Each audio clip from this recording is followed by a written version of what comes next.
All right, welcome to the July 13th, 2020 regularly scheduled work session.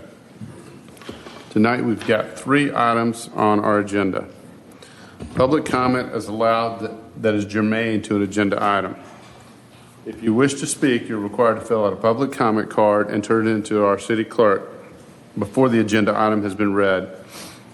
If you are speaking on behalf of an organization, you must fill out an affidavit that you have the authority of said organization. Please remember this is not a time to engage the mayor or members of the city council in conversation. When your name is called, please come forward and speak into the microphone stating your name and address for the record. Public comment will be allowed for a total of 10 minutes per agenda item and no more than 2 minutes per person. Public comment will be heard at the beginning of the item. Once the item is called, no other public cards will be accepted. So tonight, if our city clerk will please sound the first agenda item. And the first item. What I'd like to do is we'll hear the item in the presentation, and then I'll allow public comment if there is any. And then that way council can ask staff questions and whatnot if there's some more information or clarification. So okay. Cool. The first item is Smart Communities Grant Project. Walking school bus technology, assisted smarter, safer routes to school. Mr. Parag Agarwal.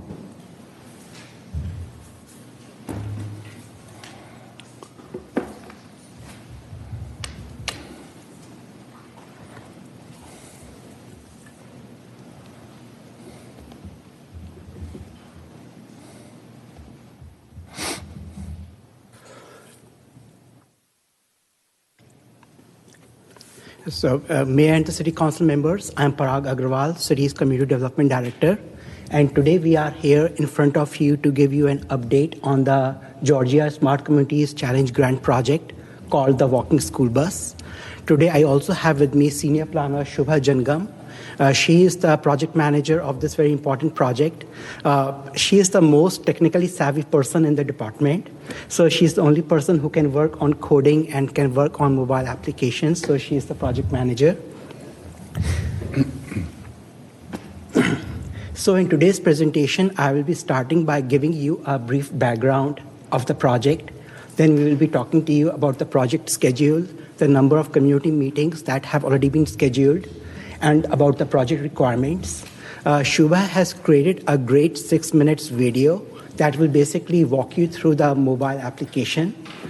We will be talking to you about the next steps. We have already scheduled an online event, and then we will have some questions. We will have some time to answer any questions.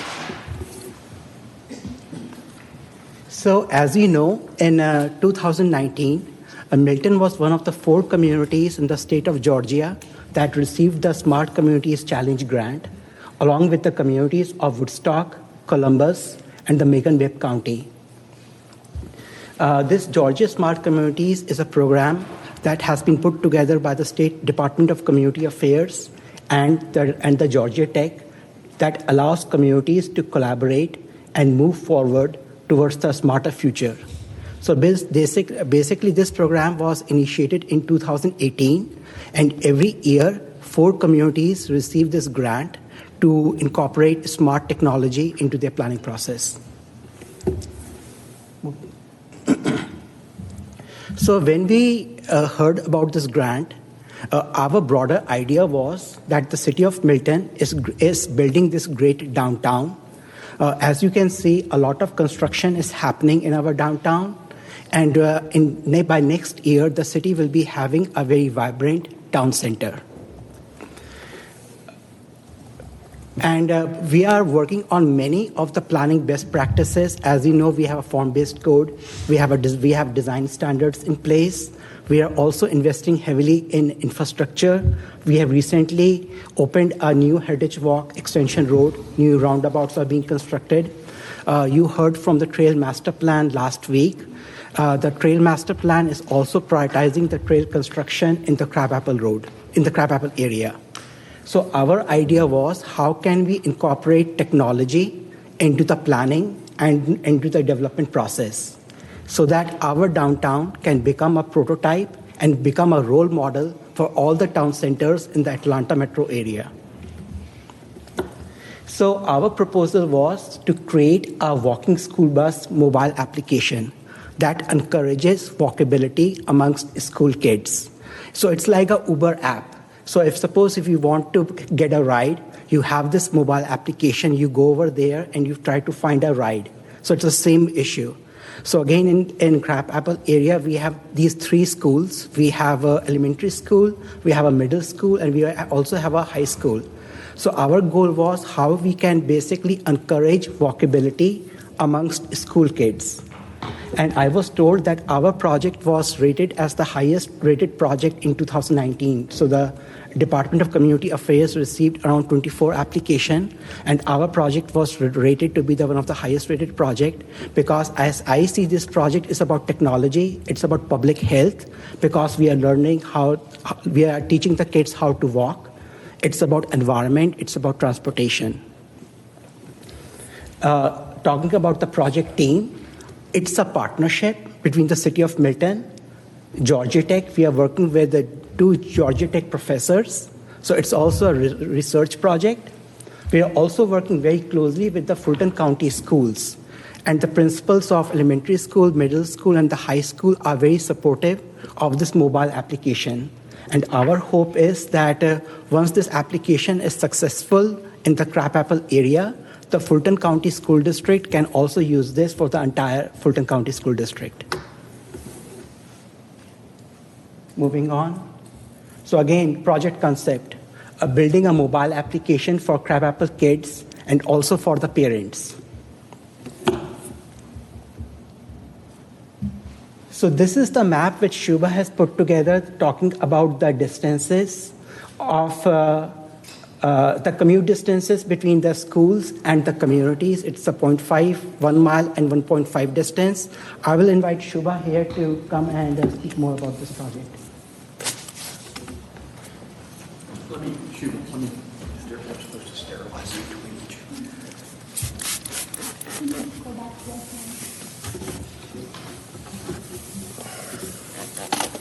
No.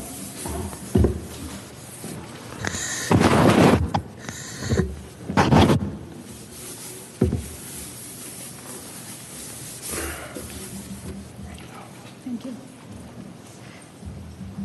Hello everyone, I'm Shubha Jangam. I'm a senior planner at Milton. Thank you, Farag, for a quick background on this project.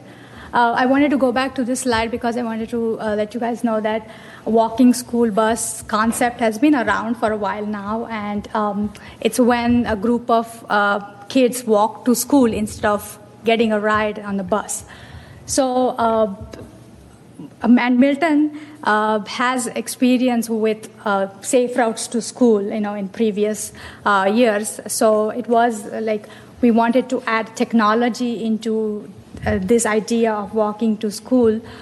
And so that's how our whole project came about. And we wanted to create this smartphone app where parents can, whoever interested in walking, can network in the app. They can create schedule, groups, and walk to school safely. So next slide, please. So, and Milton's Crabapple Crossing Elementary already has walk to school days, and these are real pictures from one of the walk to school days. This was January this year, very cold morning, but the kids were still walking to school, and we witnessed this because we went to this day at the school.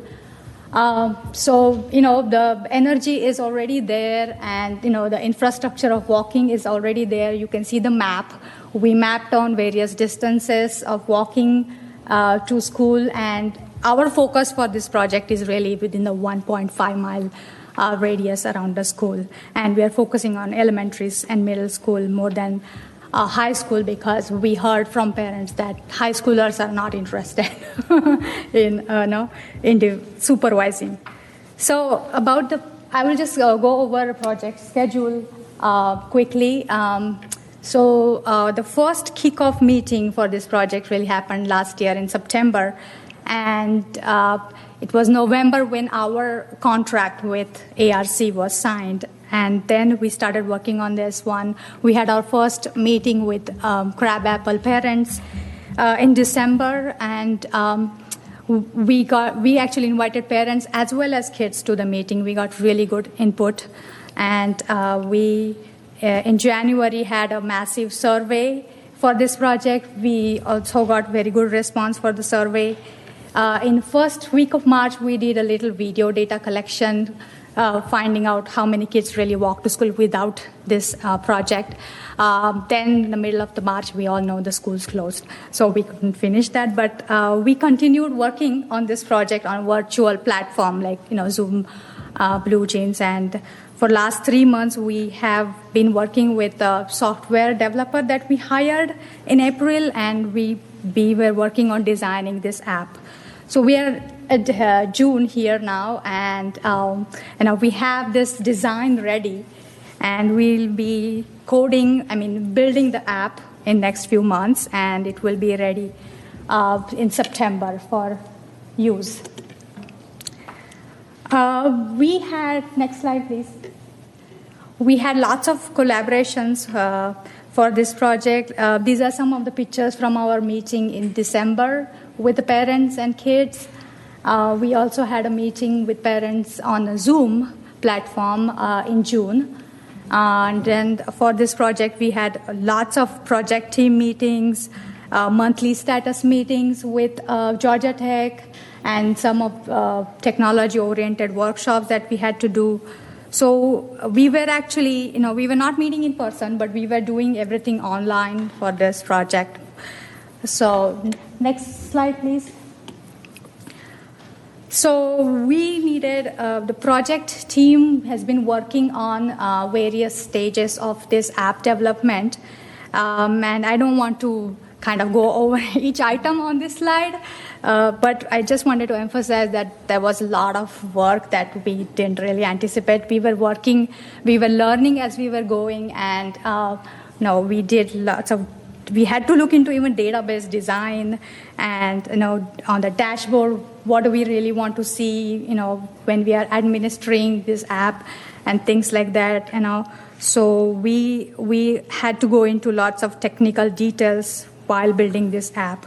And so now this app is ready, and on the next slide, I want to actually show you a prototype of this app, how it will function and how it will look like on your phone. So the next slide, please, and play the video. So I'm just going to say it, but you will see in the video how this app functions. Welcome to Waddle, Milton's walking school bus app.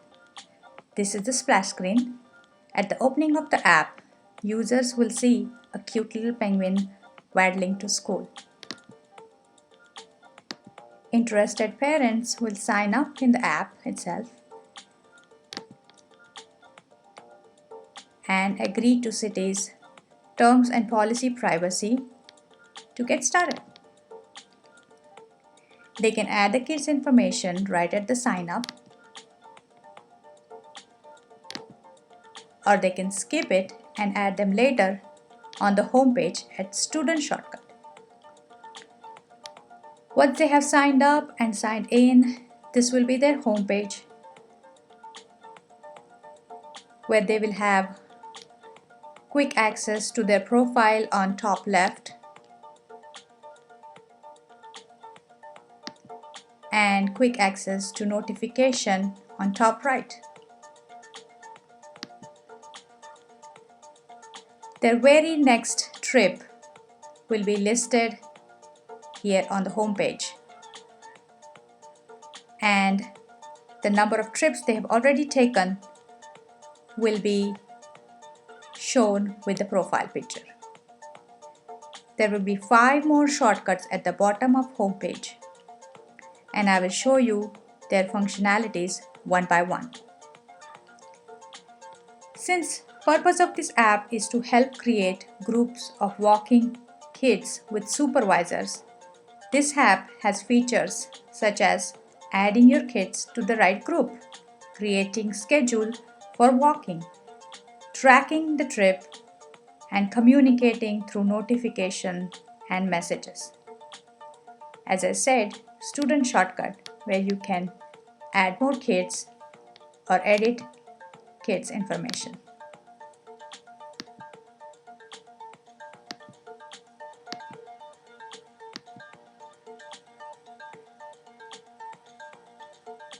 Groups shortcut.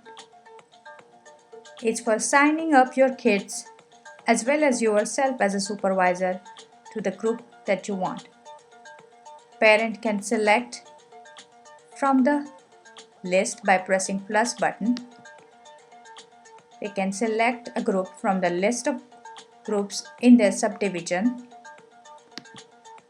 and they can see the groups on the map at nearby tab. They will see the stops in their subdivision associated with the group. Schedule shortcut allows selecting a date and signing up for a walk day trip with particular group. Parents can create schedule for their kids as well as themselves as a supervisor by toggling to supervisor mode. This is a toggle for supervisor mode. Just pick a date, press plus button, and complete selection of a group. Confirm stop, add kids, and done. We want parents to take turn supervising group of 5 to 6 kids. So we are providing feature where they can make commitment for every Monday or Friday, whatever works for them. Once they have created schedule, all the trips will be shown at trip shortcut. They will see upcoming trips and they also can see history. The fifth shortcut is messages, where they can see and reply to the messages from other supervisor.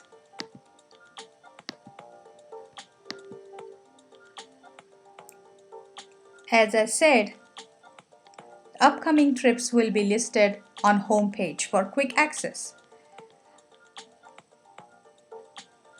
Parents can track a trip by pressing on a trip. This will be the trip detail. You need one more press and you will see a route supervisor is taking. And when the trip is live, they will see the location of supervisor on the route. Parents will get reminder day before the trip, and when the trip is live, they will get notifications when supervisor starts the trip, picks up their kids, and complete the trip. When a parent is supervisor, they will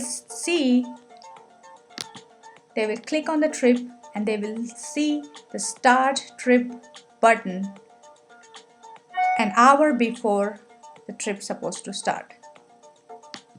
When they press the start trip, they will see the names of the kids they will be picking up on their way to school. They can mark them present, and when they don't see a kid near the stop where the kid's supposed to be, they can quickly call the parents right on the screen by pressing the call button, just to make sure the kid is safe with his parent and they can confirm if he's coming or not. Once they complete the trip, they will see complete trip button and they can finish the trip. If there is no supervisor signed up for a trip or has withdrawn the day before, all the parents whose kids are signed up for that trip will get notification about no supervisor, and they will have a quick opportunity to sign up for the trip by pressing yes on that notification, like this. Parents can choose default stop for the kids to be picked up in their profile or when they sign up. In the app, the groups are going to be subdivision specific, so the users will mostly know each other well. Once parents pick group and create schedule, I think that they will see how easy it is to manage walking to school with this app. Thank you. So that's it. I made a video so that it would be easy for sharing at different times and different places, so I don't have to keep saying things and missing out features later on. So I made a video. So that's it. That's the app, and next couple of months we'll be actually building it with software developer. We'll be coding it, and we'll be doing some testing, and it will be ready in September. Now, if not this year, I'm pretty sure kids will be back to school very soon, and this app will be useful. We plan to monitor this use of this app for next 3 years. And meanwhile, on August 24th, we have a major event planned to showcase this project. And this was supposed to be an on-site event, really. But because of this pandemic, it's going to be an online event. And because of the Georgia Tech, we'll probably get some international guests to see this project, and we'll get some, exposure to international guests. So we also are open to, partnerships with other organizations like Fulton County Schools, or Georgia Power has actually shown some interest doing some technology project with us. So that is, I see it as happening something, though. If you have any ideas about how to get a project with them, let us know, and also let us know how can we promote this app, or do any other projects like that. So with that, if you have any questions, I can answer them, or if you have any comments, that would be great. Thank you. Yeah. Paul? If I understood correctly, so you established the list of the kids who are intending to be a part of that bus walk to school. Does it actually track where they are in the process from the time they're a part of that to when they get to the school? If I'm a mother or a father who's at home and my child just left with the bus walk, will I know if they've arrived? Yes, so that was one of the feature of tracking as a parent. So when the supervisor starts his trip, you will get a notification, and when your kid is picked up at the stop, you will get notification. And when supervisor completes, and whenever supervisor marks the kid present, obviously you will get a notification that he got it. And then when he completes the trip, you will get a notification that the trip is finished and the kid is at the school. Great. So that was one of the features we've worked. And we are not tracking kids. We are actually tracking the supervisor. We are working with Sam Wee on privacy policy, and the terms and conditions for this app, so that we are clear that we're not tracking kids, we are tracking the supervisor here. Great, thank you. Joe? So you said you're getting ready to start coding. Not me. We have a software developer, yeah. Right. Well, that was going to be my question. Are you working? Is that part of what Georgia Tech is doing? Are they contributing the development capability? No, they are actually research. They are looking into research components. So as I mentioned before, the video data collection, that was actually their idea of comparing before and after research, to see if this app is really helping more walking or not. But because that is stopped, they will look into some other research ideas related to this project. But their focus is on research more than real development. But they are giving us a lot of technical support, building this app. They were on the team meetings every time, guiding us, should we be doing this or that, and things like that. So they were very supportive. Okay, cool. Anybody else? Thank you so much. No problem. Thank you.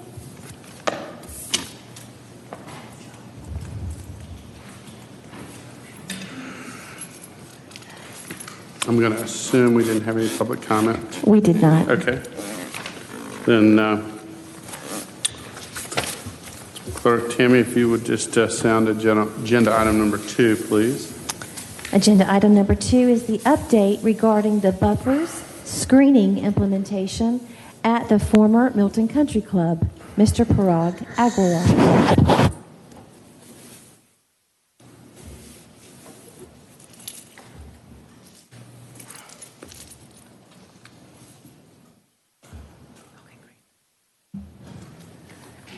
Okay, good evening. So I'm not Prague, I'm Michelle McIntosh Ross with City of Milton. I will introduce this item. This item is to discuss the implementation of buffers or screening at the Milton Country Club. This should not be new to you. Back in March 2nd, we discussed some options to provide some screening for the neighbors along the trail, not only for the neighbors to not see folks on the trail, but also folks on the trail are not interested in seeing into people's houses either. So that is what we discussed last time. Next slide. So I just want to take you back a little bit. This slide should not be unfamiliar. When we did the former Milton Country Club master plan, which started in 2018, and we concluded lots of community input over 12 months or so, meeting with the neighbors, we adopted a plan in August of 2019, which concluded with a lot of discussions, and the neighbors all felt like we came up with these guiding principles. So on here, the guiding principles that relate to the interface between the private property and the public section of the park talks about the screening in these items right here. So if you look at the first section, it talks about promoting safety and mitigation and mitigate impacts to the adjacent neighbors by define and or screen residential properties. Also, limit trails in direct proximity to residential properties. So we've done that, and we discussed that last time. Also, to incorporate native plantings to restore the natural habitat. So those were some of the things that we discussed, and this is all on page 8 in the approved master plan. Next slide. Okay. So back in March, we discussed our goals and objectives. So the goal was to enhance the natural buffer between the private property and the public green space. And the objectives were to create the visual and physical separation between the green space and the surrounding property. Also to implement the recommendations of the former Milton Country Club master plan. And to enhance the City of Milton's tree canopy and conserve green space. So with those in mind, we came up with several options, and we discussed those. And the options that we discussed are here, and we talked about several, and we talked about the advantages and disadvantages.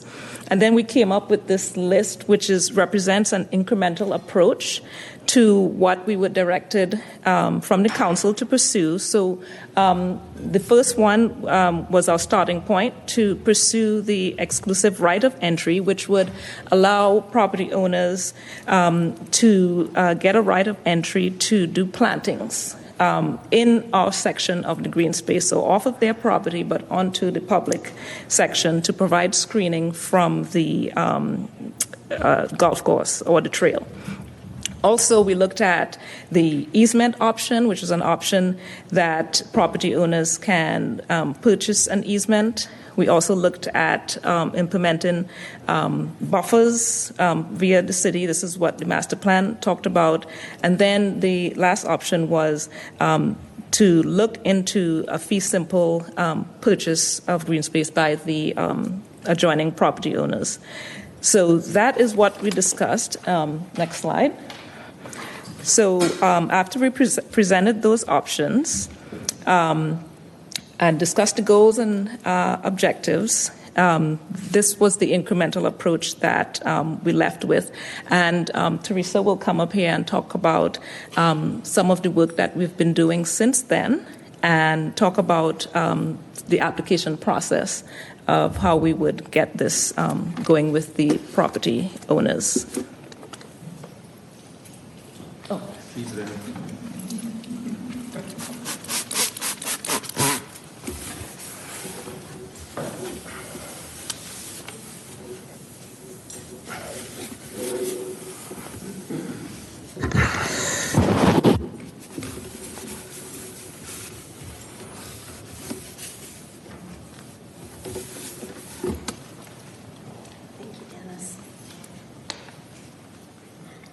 Good evening, Mayor and Council. I'll be discussing our recommendations regarding the right of entry and easement buffer widths, and then I'll go through the process for interested residents. At the March 2nd council meeting, as Michelle mentioned, we did report that we were working to determine what amount of buffer would be necessary to provide adequate screening. And since that meeting, we've been doing some research, and we're recommending a 25-foot deep buffer for the purpose of creating vegetative screening. This would be for the right of entry or easement options, and this figure comes from some standard landscaping practices. On the left, you can see a cross-section of a buffer. This particular image comes from the best management practices for community trees from Athens, Clark County, Georgia. It shows a 25-foot buffer, which is described as a natural woodland buffer, and it also shows a 10-foot buffer for evergreens. So the evergreens require less width. We prefer the look of the natural woodland buffer, as it's in keeping with the transition to a more natural area that we envision for the property and was recommended in the master plan. So we are recommending that for the right of entry or easement buffers that we use 25 feet in depth. Next slide. So this is the process, the buffer process. I'm going to walk you through it. It's keeping in mind the previously stated goal of enhancing the natural buffer between publicly owned green space and private property. Property for which a natural buffer already exists are not really expected to be a part of the process, and natural buffer would be heavy woods or the creek, because those are already providing a buffer. So I'm just saying that up front. So I'll go through the processes depicted on this flow chart. So as directed at the March 2nd council meeting, the process would begin with the right of entry option. And for those people interested in that option, so you're going to follow the arrow up to the yes, and there would be, they would complete an application and do some additional paperwork, and then they would work with staff for review and approval of their tree selection and planting plan. And by staff there, I mean the arborist and one of our landscape architects, because we actually have several people that are landscape architects now on our staff. That's not their job title, but they actually they are landscape architects, so they bring that to the table. So that's the first row. For neighbors that may not be interested in the right of entry, I've got two options there. The very bottom arrow is that they're not needed, or they're just not interested. They just are fine with the buffer as it is or is not at that point. We're not going to force anybody into having one. I'm sorry. So that just ends there. So then for the people that are not interested in right of entry, but they are interested in another option, there exists the opportunity for an easement or for a fee simple purchase of the property. And these were discussed, as Michelle said, on March the 2nd. So you've heard this before. So an easement would require an application, and then working with legal, and then again working with our staff to approve the selection of trees and the landscaping plan, because that would be the purpose of an easement would be only for the vegetative buffer. So the final option then, if you're following from other options down, you'll see the fee simple box. That would be an outright fee simple purchase of green space property. This process would involve completing an application. Legal would review and determine whether it meets the legal standard, and among other things, that would include being a narrow strip of land so shaped or so small as to be incapable of being used independently as zoned. If it does not meet the legal standard, then it would be refused. If it is determined to meet the legal standard, then Ken would present that, Mr. Gerard would present that to council for your consideration, with the final decision to sell being made by you. So the right of entry options and the easement option are both for the purpose of planning a vegetative buffer. So the fee simple sale of green space property will convey the property completely to the neighbors and may or may not result in the planting of a buffer. So there's several things that I'm asking you tonight. First of all, I would ask that you either approve the process that we've laid out here or amend it in a way that would allow us to continue the work forward.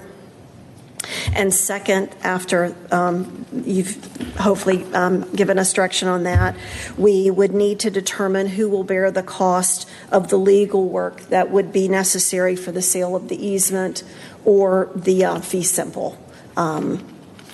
We don't anticipate that to be needed with the right of entry, but there will be legal costs incurred for the easement or the fee simple sale. So those are the two things that we were hoping that we could get direction on tonight, is whether you approve of this process, you're welcome to amend it or whatever, and then how we should evaluate the legal burden. So just to clarify, and then you said it, both those we're not actually approving, but giving direction of right. Direction. Yes, We're you're not right. I'm actually sorry. voting on it. Exactly. Sorry. So also, is there any public comment on this? There is, Mayor. We have two. Okay. Our first one is presently here. It's Mr. Mark Starnes, and Okay. I have one that we'll read into the record. Okay. And then Teresa may ask you back for questions, but thank you.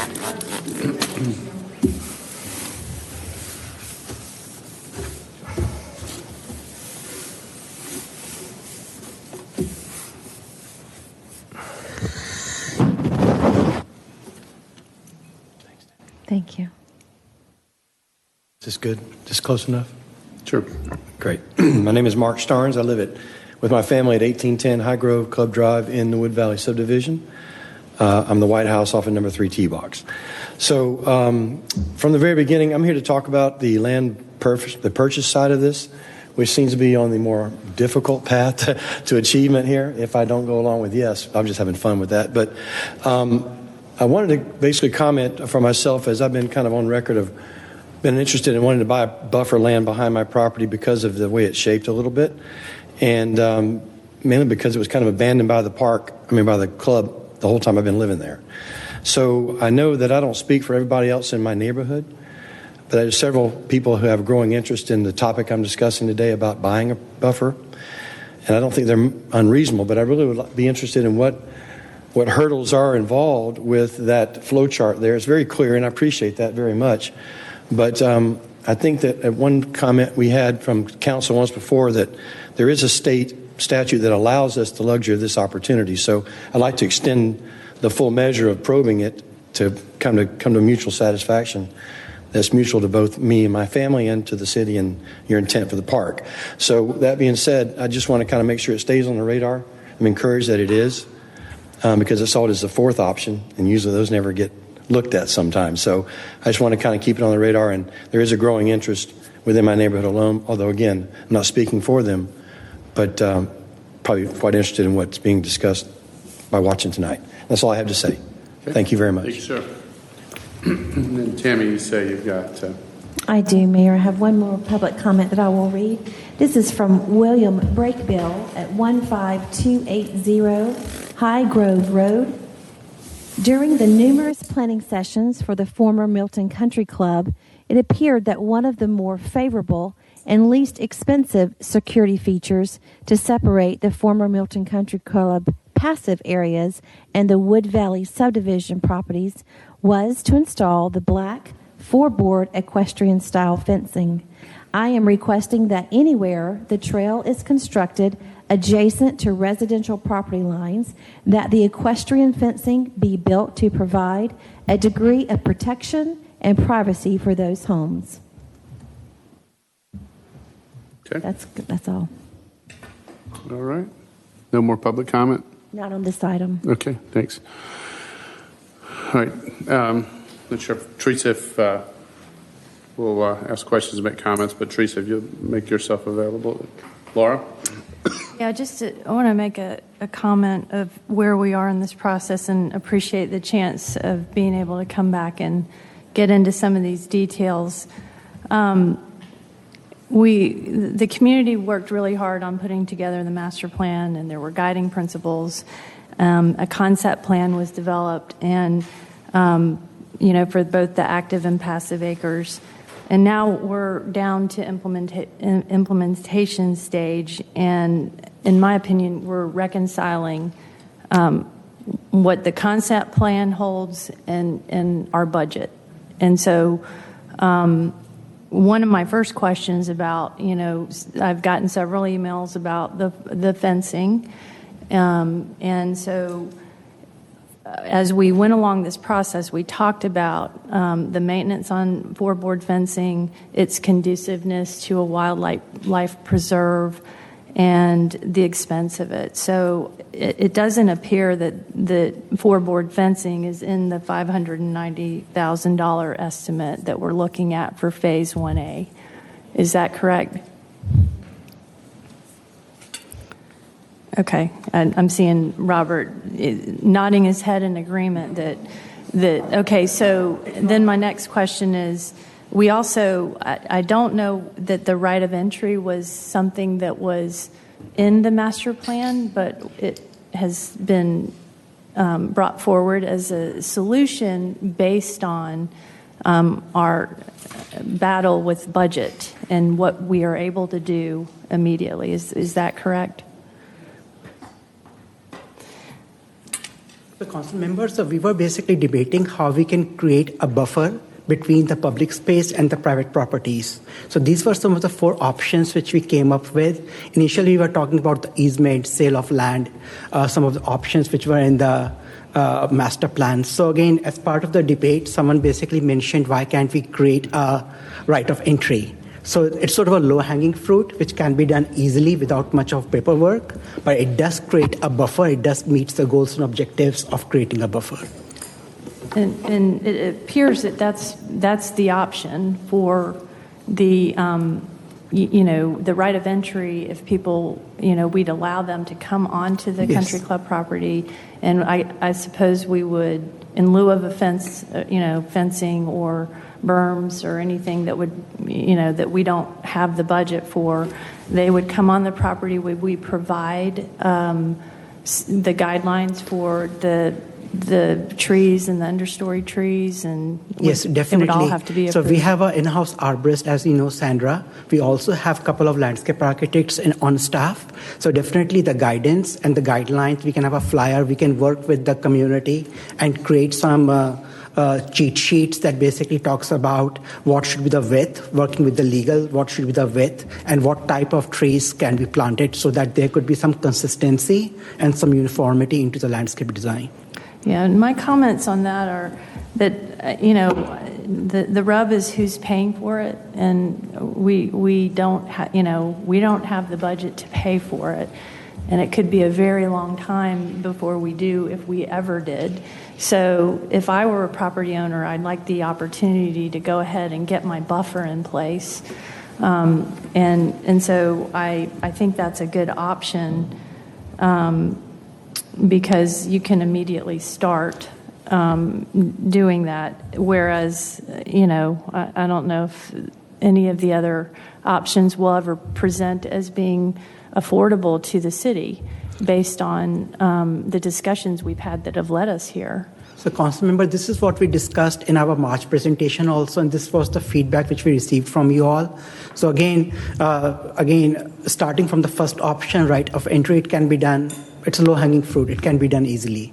And so as we move forward, there are some of the steps that we will have to follow, but the right of entry and easements are sort of which can be done.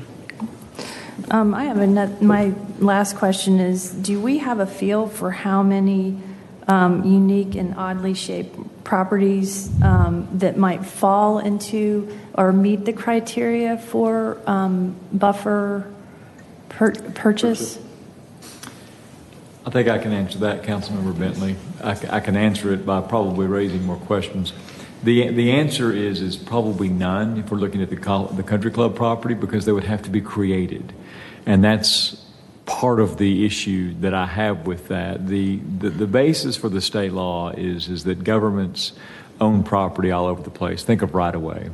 And a lot of times when intersections are modified, whatever, you may modify the right-of-way and you'll leave a little sliver of property, sort of an island of city-owned property. And the typical rule, as the council knows, is all taxpayer paid for property has to be sold by way of either a public auction or a sealed bid. But that state law says if you've got some unusually shaped piece of property that really has no independent market value, and the most obvious and logical thing for it to do is to be absorbed into the next track over, that you can do that by way of a private sale, which is typically what you can't do with city property as a private sale. That's what that statute is about, is to allow a private sale of a little island parcel that makes sense because it otherwise has no independent value except to be absorbed into the next lot next to it. So when we've discussed this internally, that state statute's there, but for that to have application with respect to this piece of property, we would actually have to subdivide and plat those unusually shaped parcels, and that would give me some heartburn. And in addition to that, you're talking about a fee. You're talking about giving up the fee. We would not own it anymore. We would be selling it. So that's one of those areas where the law does allow that statute is in existence. But I want to caution the council that, we're talking about literally letting go, relinquishing our ownership interest. We have to create these parcels out of whole cloth, which don't exist right now. And that's why I was sort of optimistic that maybe the council would begin to go toward the right of entry as maybe the first option. If that didn't work, go to the easement, whatever, sort of this continuum of ownership interests. The farther we get toward fee, obviously, the less control we have over it. Right of entry, we have a lot of control. We get to dictate exactly what gets to be placed on the property. We could attach to the right of entry all of the various species that could be planted or that could be maintained and put a lot of criteria in there. You get into an easement, maybe a little less control. You give it up in a fee, no control.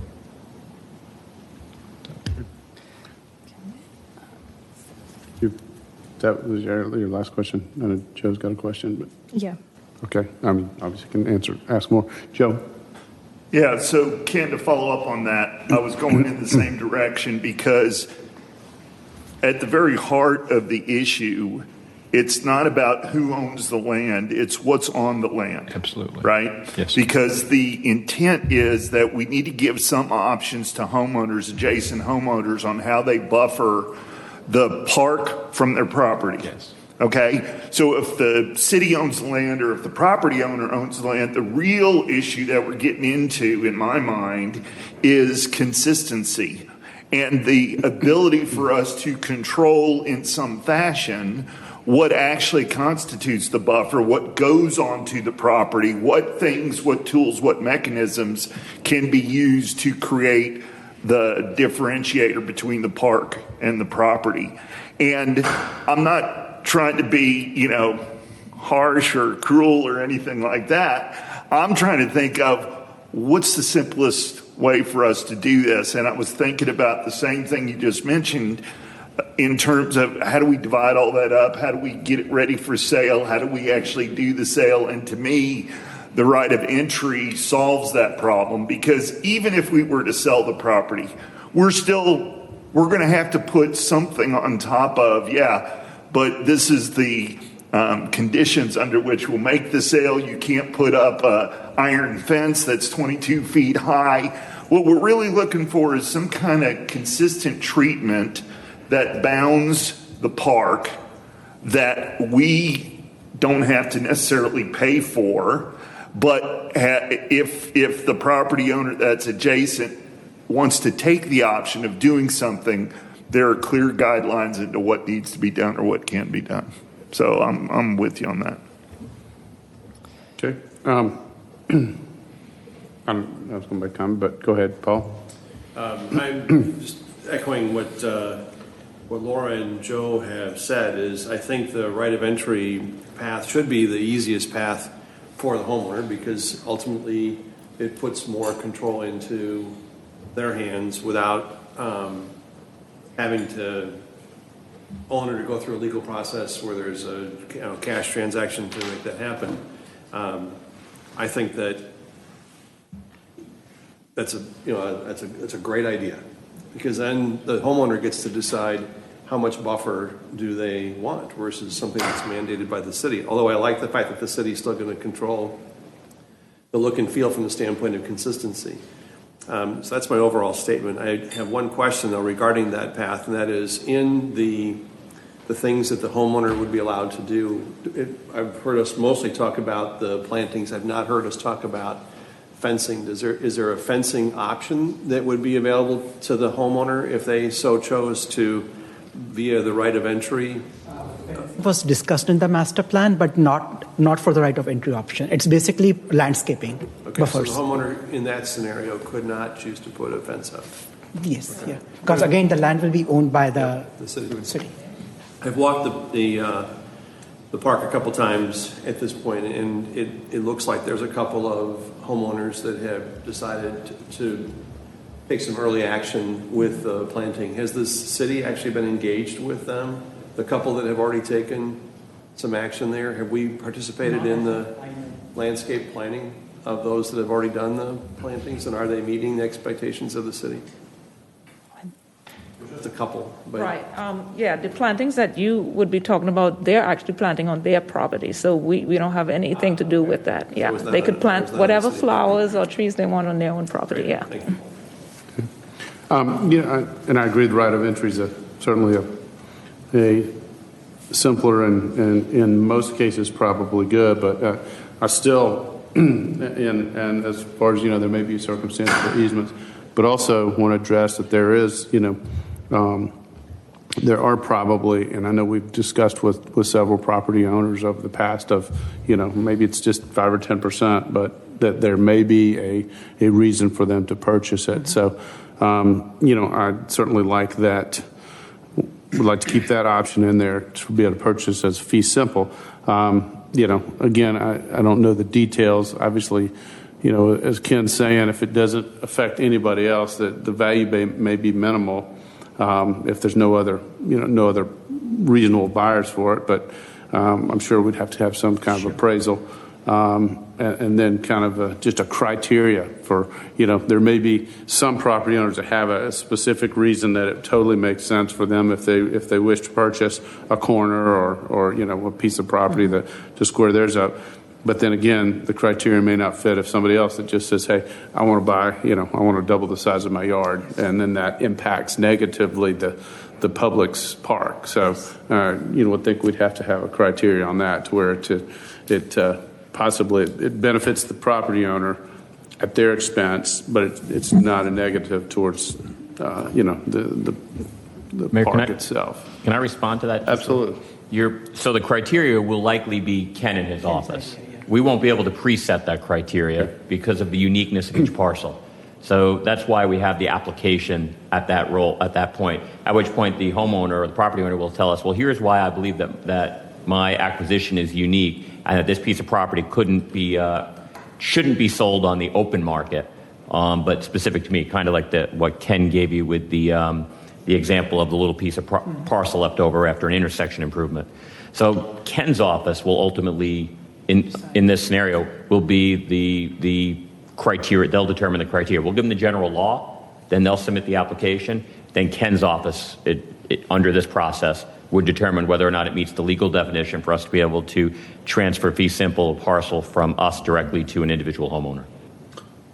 Okay, but then ultimately that would come back to the council for a ratification or only if Ken's office said that it meets the legal requirement to be able to be transferred to an individual property owner. If Ken's office says no, then bringing it to you is an exercise of utility. Okay, I just want to say I feel strongly that there needs to be that option if it's within reason and there's a criteria for it. So, Paul and Joe. Yeah, I agree, Joe, that there should always be that option there. But one of the concerns I have with that is just a visual a visual end result of that. And I want to make sure that I've asked the questions so I know what the potential outcome would be. Is it in a fee simple scenario where you've got somebody who's chosen to buy the piece of land that's made available? It's obviously immediately adjacent to their property. And if they chose to put a fence up, could it end up looking like you're on the edge of imagine that the golf course is a lake and the fence is the dock going out into the lake. Could you have what ends up being like a series of docks that are actually the enclosures of those properties in that scenario, where you would have a happenstance fence here and then nothing, and then another one protruding out into the shared park and private land space? Discussed in our March presentation also, and I will let Ken speak to that because he gave a very good response in March presentation. So once we sell the property, my understanding is city has very limited, again, we cannot take any action because we have already sold the land. If they want to build a pool or a swing set or a fence, in that case, city has a very limited role in basically telling the property owner what can be done and what cannot be done. But if you have an easement, the easement can be put in place so that only a set type of action can take place. Right, Ken? That was. Let me. Can I hold on one second? Excuse me, please. And so I can clarify, because I think we may be talking a little bit different things. What I'm talking about, and let's say there's a straight line across the property, all the homes on one side and the park on one side. And let's say there just happens to be a little indentation in one lot like this. And we allow, because it makes sense to this property owner wants to buy that, to straighten the line out and give him a fair equal yard to everybody else's. That there would be criteria to do it. Now, if a property owner wanted to buy into it and it made a jog looking like a dock, no, because that would negatively affect the public park. Okay, I that was my point. I agree with you about the application of it where it's uniform and you don't create an anomaly. But where I have some concern is where you we want to entitle the homeowner to what they should have a chance to purchase. But when we do that, we lose the control of it. So, right. And what I would tell you is the minute we open that door, it's not going to shut. Right. Okay? We haven't created any hardship or any difference for the property owner that didn't exist when they bought their property. Right. The fact that the city bought the country club didn't impact what their decision was. If I would be surprised if somebody said, well, had we known the city was going to buy the golf course, we would have never bought our house. I just don't believe that could be true. I would agree most of the time, although and part of the reason why legally these easements are not valid now is because they were easements if it were a golf course and they're buying on the golf course. Part of the reason that some of the easements go into private property because it all blended together as a golf course. Well, now that it's a public park and a trail system, that changes the use. So I would say there would be certain cases where a golf cart path going through your yard and an easement versus now with a public trail, you would want to straighten up your lot and change it a little bit. So, okay. Well, I just think we're opening up a can of worms that we don't want to open up. Yeah, with I just feel like we have already opened it up some, but in the past with the discussions. But go ahead, Peyton. All right, I just have two questions on the. So if the property owner plants the vegetation, I'm assuming the ongoing maintenance or any tree falls or plants die, that's going to be on the city. Is that correct? Or that's a good point, which we have not sort of thought of. But yes, the maintenance of the. Yeah, that's a great question, and that's why I would suggest native plantings and not things that are real fiddly and whatnot. I know y'all have probably. So you're thought right. About that. As minimal maintenance as possible. Mm-hmm. I think Ken's got some. Well, cut you off earlier. Councilor, everything is on the table. I mean, all of this is going to be the function of agreements. The right of entry agreement, even if we got into an easement agreement, even if we got into a conveyance and fee agreement, we could put a lot of these terms in there. But with respect to who is responsible for various occurrences happening. All of that can be negotiated, every bit of it. So the right of entry is going to dictate upon what terms the citizen can come into the property. Remember, this is a public park. So all citizens will have, at least in some respects, a limited right of entry. What we're talking about is an enhanced requirement or an enhanced opportunity over and above that to actually come onto this piece of property that is adjacent to their own and actually maintain it. Your typical citizen visiting the park won't have that right. So this is something unique we're attempting to give to these neighbors who have a vested interest in keeping the buffer area between their property and the park nice. So with respect to the maintenance, yes, that would be something that we could actually ask the homeowner to maintain, particularly if it's accentuated landscaping, which is very normal. We would have them to maintain it. And then if they don't maintain it, we put them on notice it needs to be maintained. If they don't, then we can come in and maintain it. But we maintain it, we may maintain it at a lesser degree than they would. That's very normal.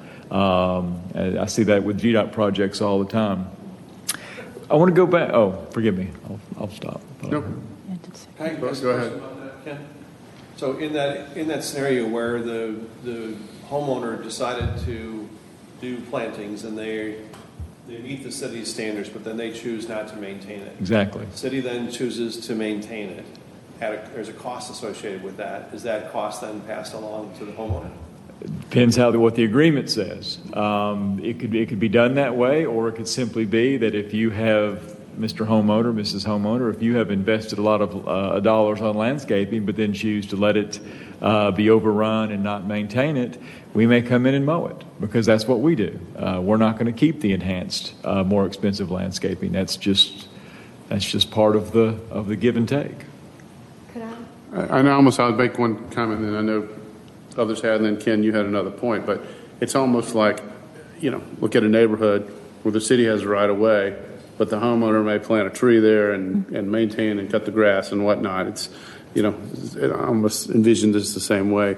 The property owner, they're going to want it to look nice because they're looking out their back door. So if a tree falls or, there's some issue or keeping it maintained, I would think that 99% of the time it wouldn't be an issue because it would be self monitored. But right, I've seen instances of that, Mr. Mayor, where there'll be right of way, and maybe an HOA wants to have enhanced landscaping on the right of way, and the county or the city says that's great, have your enhanced landscaping, but when it begins to fall into disrepair, out come the big industrial lawnmowers, and that's how we maintain. And unfortunately, sometimes that's not as nice, but it's the way it goes. And had I cut you off on another point earlier? Just on the notion, to me, again, just listening to my counsel, we're talking about two different issues that are very different. One, we're talking about the buffering issue, the enhanced landscaping, et cetera. Then I'm hearing another narrative about maybe some truing up of some property boundaries. And I think those are different issues. To the extent we're talking about taking a little sliver of property and maybe cutting it off and there being some sort of an acquisition, I don't view that as sort of an enhanced buffering issue. That's just, the criteria I'm going to apply to that is going to be very exacting. This is not going to be the camel's nose in the tent here. We're going to be very exacting on that. That's not going to be the new normal. Unless this council moves in a direction I'm not seeing you all move in, that is going to be, I'll have to work with Prague and the city manager to come up with some criteria that I believe comport with the legal standards on that. That's going to become the rule. I just don't think I can get there legally under the statute. Okay, but I do feel strongly that we need to at least have that option, again, to go to you, Ken. Laura? Yeah, so just going back, Teresa, to the process. So are you envisioning letters going out to all of the adjacent property owners? Is that? We had talked about that, and we did some preliminary thought work on how that would look, and then decided just to flesh out the entire process. So I don't actually have a final answer for you, but we did initially talk about sending letters out to everybody, offering the right of entry, explaining it. Yeah, and I would just... as Teresa mentioned in her presentation, there is a creek nearby also. So again, the goal Right. is Sorry. so the goal is to create a buffer. As city manager also mentioned that there are some properties which already have natural buffers, right? If you have wooded land or if you have a creek, then if you already have a buffer, 25-foot buffer, maybe we can exclude those properties. But we will be sending the letters to all other neighbors. Yeah, I would just suggest if you exclude a property, you would send a letter as well explaining why they were excluded. Totally makes sense. And I That would does. suggest, some tight time frames on this with responses. And if we don't hear from you, because we're trying to, get the park going. And my only last comment is, I think I heard from Teresa about the legal fees. If a buffer is deemed unique and whatever the criteria is that Ken's office comes to, I wouldn't think that the citizenry would foot the bill for any kind of, buffer legal fees, or I think that would fall on the property owner that decided to purchase that. Those fees will start to incur the minute someone chooses no and other options. So I just want to make sure that the council's aware of that. I again would say,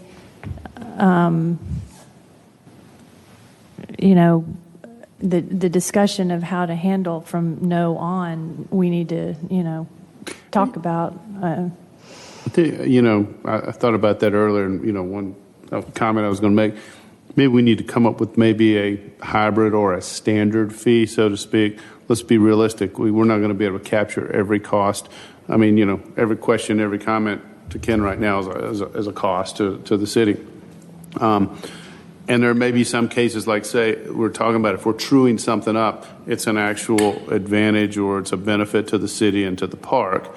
In some cases, it may be a wash. Some cases, it may be a little bit to the homeowner, depending on how you look at it. But, maybe we come up with a standard fee, a reasonable fee or whatever that, the property owner would pay. But, we have to realize for the city's benefit, we may have a little bit of cost of that too. You may have some that cost a little more, some that cost a little less. But, kind of a flat fee or something. But that's just food for thought. So.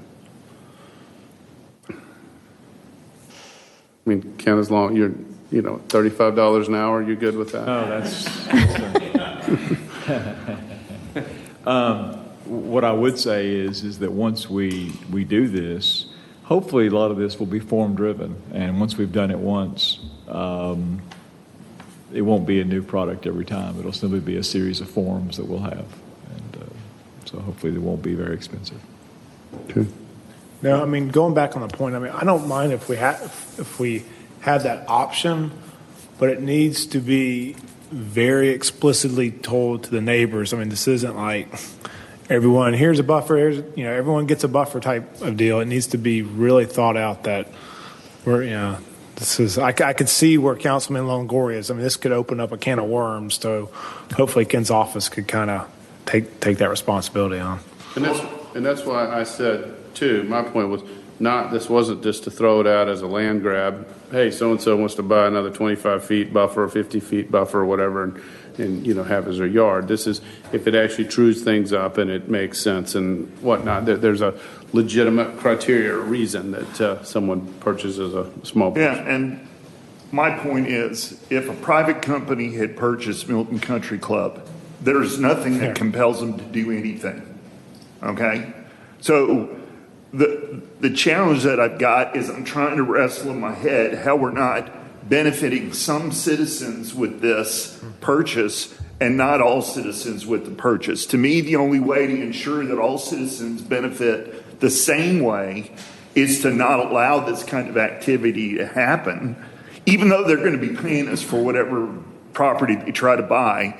I still think our best solution is to give them access to the property so that they can do what needs to be done, but not confuse things by selling this off or selling that off. It gets too convoluted.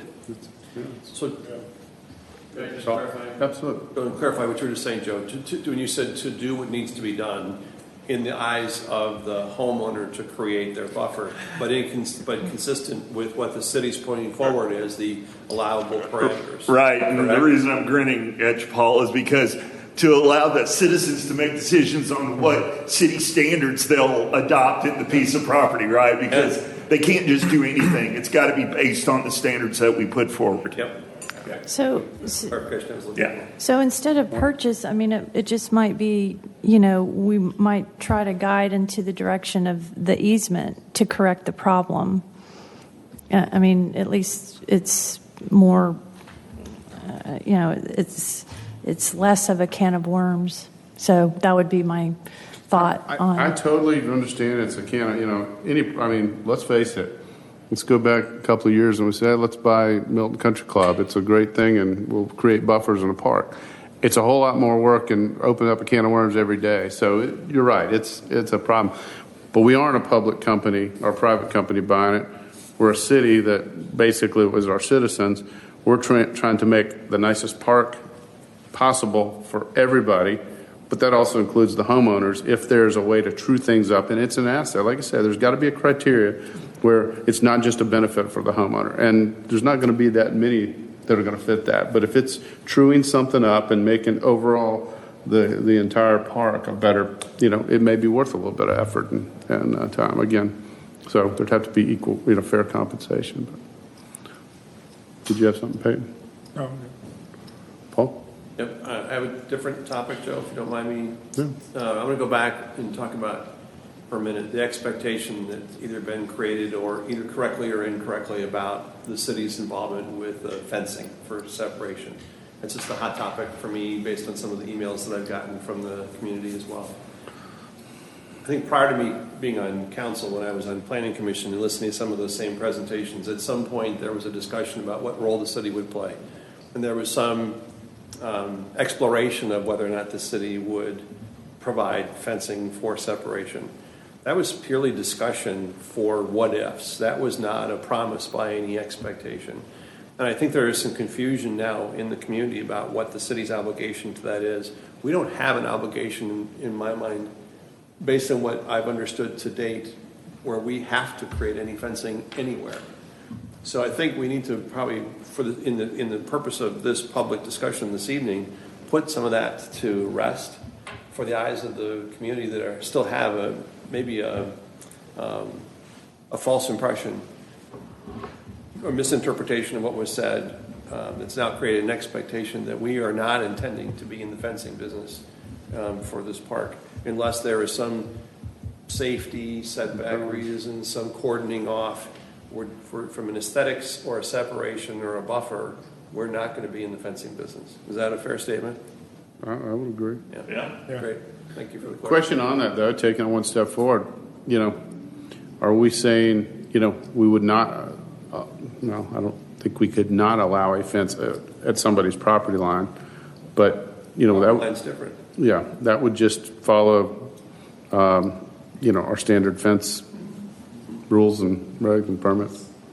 Okay, so. Thank you. So I guess that would, you know, not be on somebody's easement, or if just the right of entry, there's more buffer, they'd have to keep it on their actual physical property. So. I think we would really hit a wall as far as transitioning this to a nature preserve.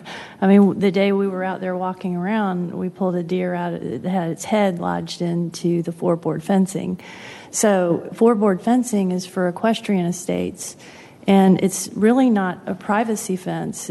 I mean, it can be easily hopped over. So that's why I just go back to the plantings and make them native, and, you know, the low trees that can actually provide, you know, privacy. I think that people will have a hard time getting through the right kind of, you know, vegetative buffer.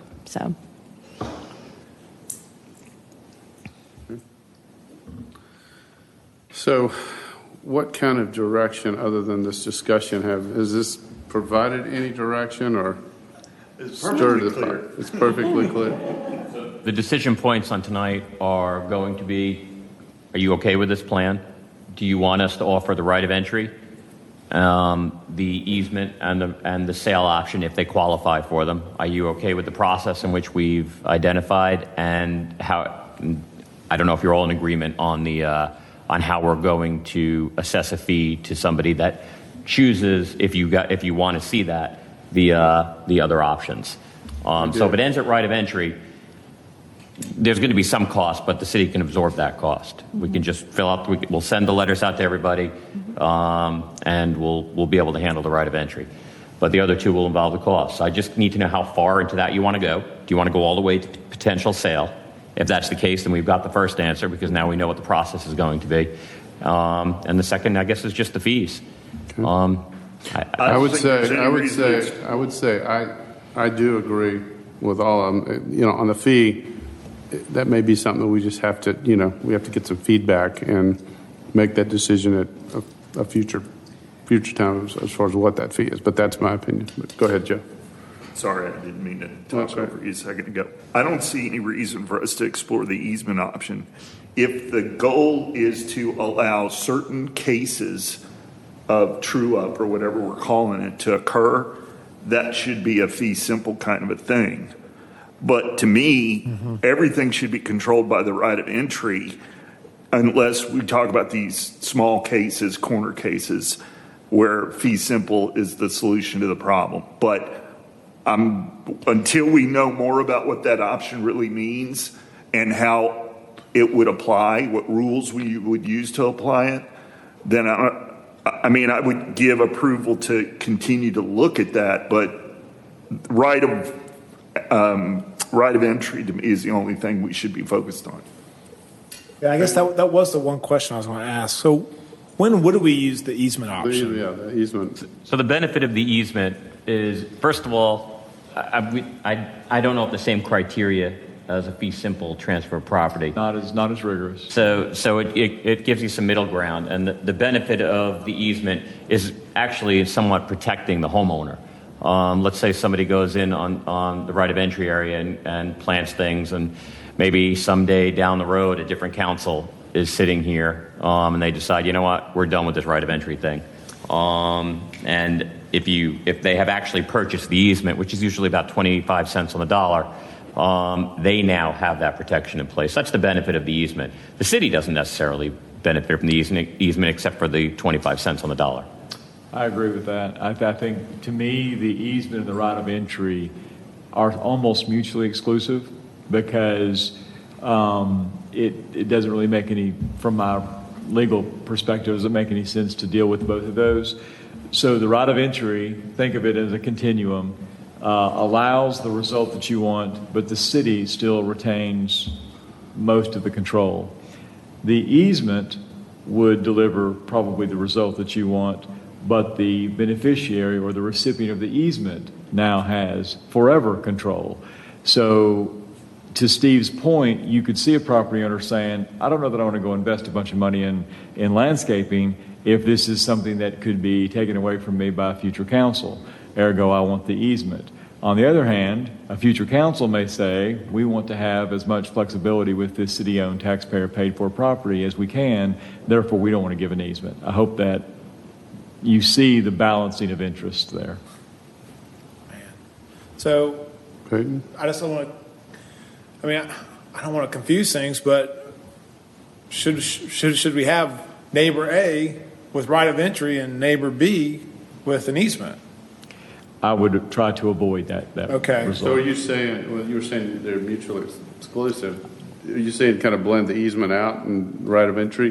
I'm saying that I Makes hope sense? the council gives us direction that they want to go with the right of entry and not an easement, and that's Okay. what we'll do, is what I'm suggesting. Okay. I mean, if you say go with an easement, that's fine, but it would not make sense to have this checkerboard easement here, right of entry here, easement here. But then I'll just throw it out there. So let's say we're the city and we want these plantings, right? I mean, I don't know if we want these buffers or not. And if I'm a property owner, I don't know if I would want to spend a huge lump sum without the easement. So if we're going to have these options out, they're going to choose the easement option, I'm assuming, right? Or no? Should we have these? I don't know. Right. So to me, we're not giving up our right with the right of entry to go in and do whatever the city wants to do in this area of the property. We're giving the homeowner the option, or the property owner the option, to do something in advance of us doing it. So if they feel strongly about it, they can certainly do it. And they can do it in such a way where it doesn't impact their property in terms of, doesn't take away their space to put up a buffer area, they're using our space to they put can up a buffer area. So I guess the question is to Ken's office, if we're going in this direction, y'all probably won't be putting out a lot of you won't be going through these other steps probably. Probably not. Okay, okay. Makes sense. My comment on the, oh, sorry. Just real quick question for Ken. So if the homeowner exercises their right via their given right via right of entry to go do some planting, and they plant per the city's standards, whose obligation is it to maintain it then? That will be set forth in the right of entry agreement that I will draft. Yeah, it may or may not be the city. It may or may not be the homeowner. Just thinking here about it right now, my expectation would be it would be the homeowners. I mean, to me, that's sort of the benefit is they get to put in something nicer maybe ahead of the city, but then they have a corresponding obligation to maintain it. And so let me just carry that one step further. In that scenario, if either the city or the homeowner decides, gee, that tree is not developing the way I would like it to. It's not turning into the beautiful canopy and flowering the way that I thought it would be. And now it's pretty significant, and I'd like to do something about that tree. Do they have any right to do so? Or again, that's defined in the relationship that you've established? That's right. I'm probably in the interest of fairness to both sides, that's something that we would probably want there to be some communication with the city arborist about, and just sort of make that a win-win. I mean, I think both sides will hopefully know if something's not working. That's where I'm going with that, is that there's an obligation of both parties to have conversation with one another. If the city determines it's not an attractive tree, we have to engage the homeowner. If the homeowner decides it's an unattractive tree, they have to engage the city before any action can be taken by either party. That's right. Great. Thank you. Laura? My final comment is exactly that on the right of entry. That's something that we want to try to encourage. So, I think there needs to be some understanding that, and I'm all for putting covenants and easements on these green space properties so that people can feel pretty good about what they're investing in. So my suggestion would be to, find the win-win, the way to protect, if they do go ahead and make that investment on city property, so that it can be understood that it's not going to be plowed over or, sold or anything. So that's my suggestion. Okay. So would it be safe to say that if you look at the buffer process chart, you had the right of entry, you got yes option, you got the no option, then you go to other options, and then you go to fee simple? Is that where the council is? And we're not really talking about the easement options? Was that 2 out of the 3? Does that make sense? Ken, does that That's what I'm hearing, Mr. Mayor. I guess, and is the council okay with that? I guess, and the only thing is just, if you see something unusual and you say it just doesn't fit in this bucket or this bucket, I trust that you would come back to us. I'm thinking about the one property where there is a pin, a property, the property line is in the middle of the fairway. And so that's what I'm thinking about over on the, I think it's the 14th hole, where there's very unusual. So I just want to make sure that if it gets brought forward, that you do have, everything possible to look at doing what's. Just clarify that, for us, and I believe we pass a process, but that's not to say if there's an unforeseen, unusual circumstance, it can be brought back, correct, and addressed on a one-time issue? Okay. So we're not going to be seeking anybody or anything out. It's going to be incumbent upon the homeowner to seek out the city. And if they come to the city and they show a uniqueness that will fit the criteria, we'll send, and they want to purchase something, we'll send that over to Ken's office. But we're not going to be looking, at least unless you direct us to, we're not going to be looking at each individual parcel to see if there's something unique about it. They can bring the uniqueness to us and then bring it to Ken. That's the plan, at least. Okay, so everybody, okay? That clear as mud? No, I think that was great. The only other thing I want to make sure you're good with for the right of entry, the buffer being 25 feet. Any reason to, it's pretty reasonable, pretty normal? Okay. It fits with current best practices as it pertains to setbacks and all that. the buffer. Not to exceed number. It's like, okay, this is the buffer. It's 25 feet. It can be less than that if the homeowner's choosing to plant only 10 feet of the 25. I'd recommend we just give them all the 25 and they do what they want with it.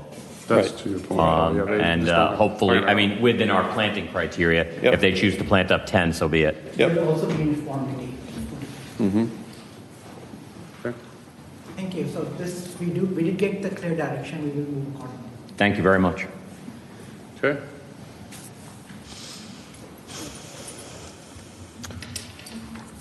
Let's see. Amy, if you would please sound the agenda item number 3.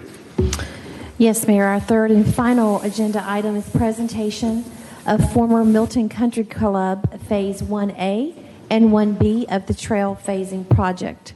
Mr. Robert Drury.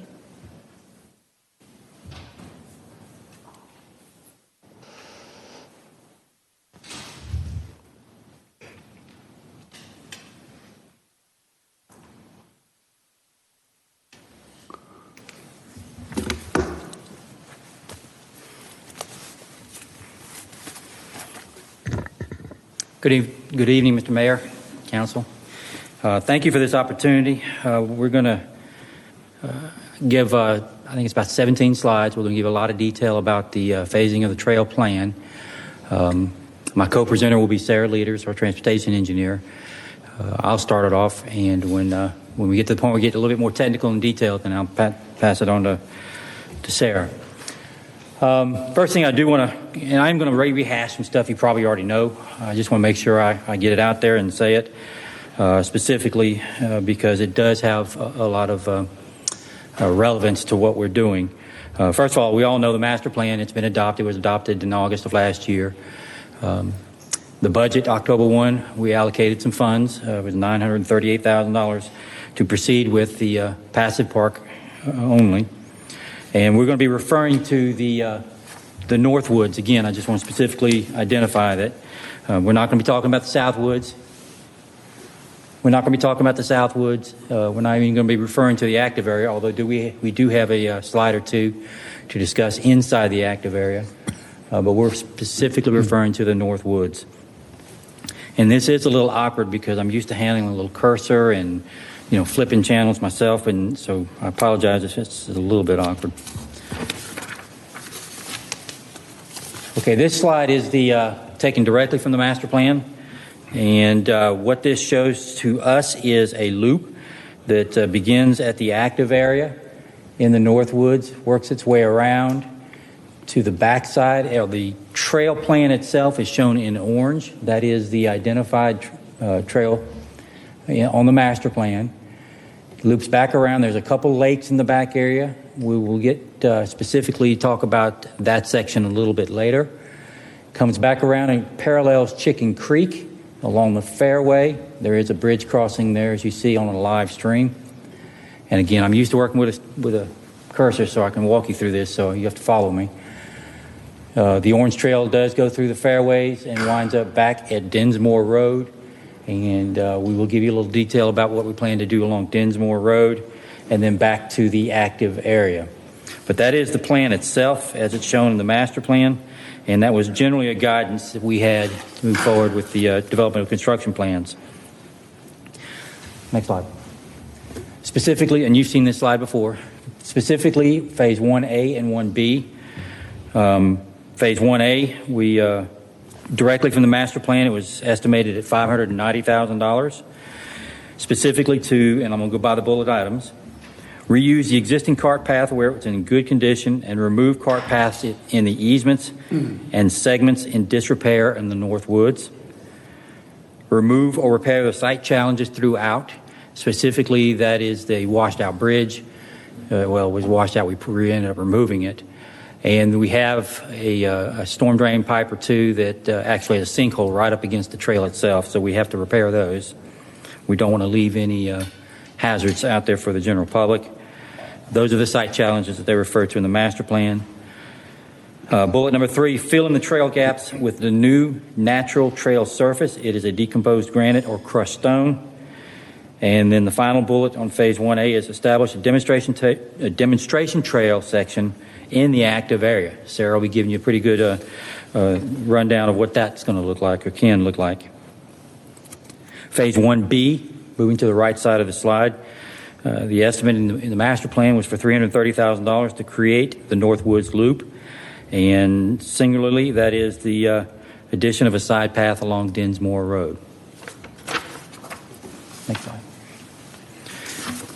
As I mentioned, we do have money in the budget as of October 1 of $938,000, and we substantially nearing completion of the plans, and it will maximize that budget with phase 1A and 1B specifically. And again, I'm going through the bullets. We're looking at about 1,170 feet of new concrete side path. That again is specifically along Densmore. Bullet number 2. Up to 4,660 feet of new gravel path. That's that new surface trail where we have to create the loops. Up to 6,220 feet of concrete path removal. That's within those easements and up into those easements. We'll get more specific along that when we get into those plans. This also includes 2 wood bridges to cross live streams and wet areas. Some storm repair work, as I mentioned, and we do want to fill in the sand pit bunkers. This is the plan that we have drafted so far, and this is the way we want to proceed. This does maximize the budget of $938,000. And next slide.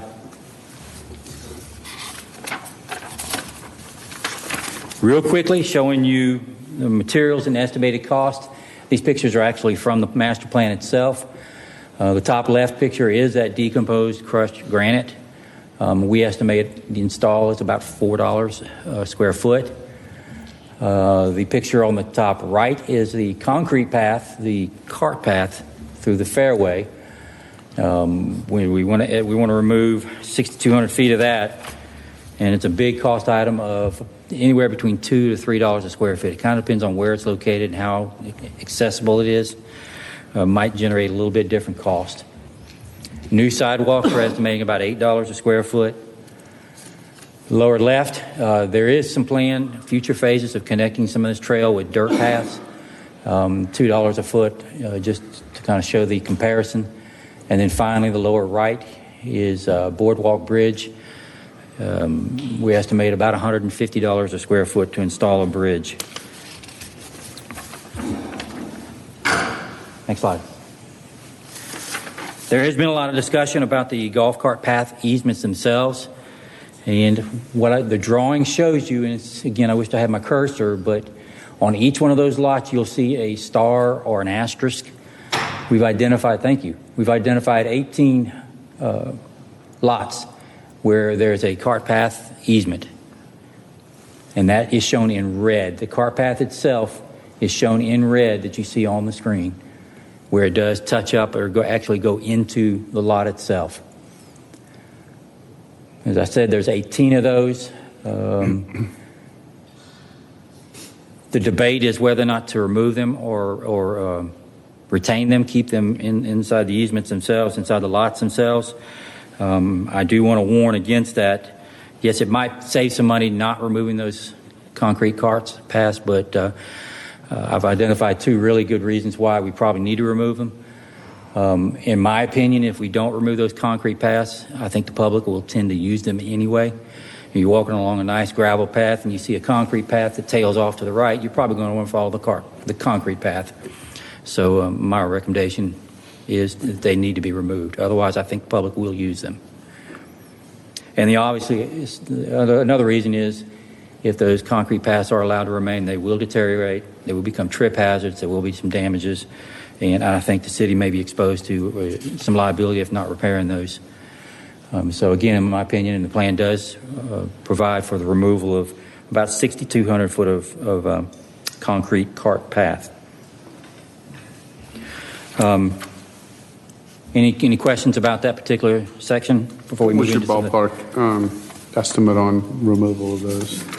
Well, we said 6,200 feet, and we're looking at $2 to $3 a square foot. We're probably looking at $150,000, $200,000 just to remove concrete car paths.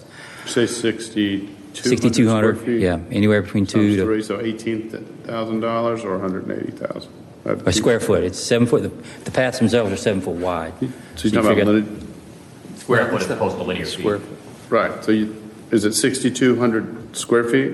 Lineal feet. Okay. Times 7. Thank you. Okay. Thank you. Okay. Gotcha. So that's cart path that's on park property. That goes up into private property. It's a combination. Like I said, if you're walking on a gravel path, you want to stay on a gravel path. You don't want to skirt off on a concrete path. So we've got to remove it from that point on where it goes up into the private properties. Sarah will show you that in a little bit more detail.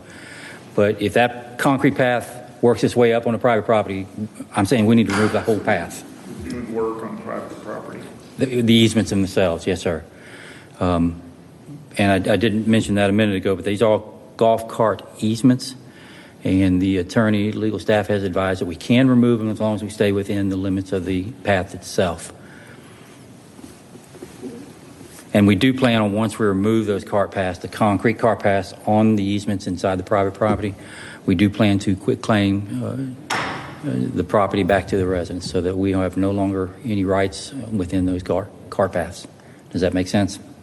Yeah, actually, I thought we'd already done that. We have not done that. What happened is back in April of last year, the city moved forward with wanting to do it, expressing the interest to quit claim those. There actually has to be a transaction, and the city council has to approve that. So there will be we'll be coming back to you individually for the quit claim.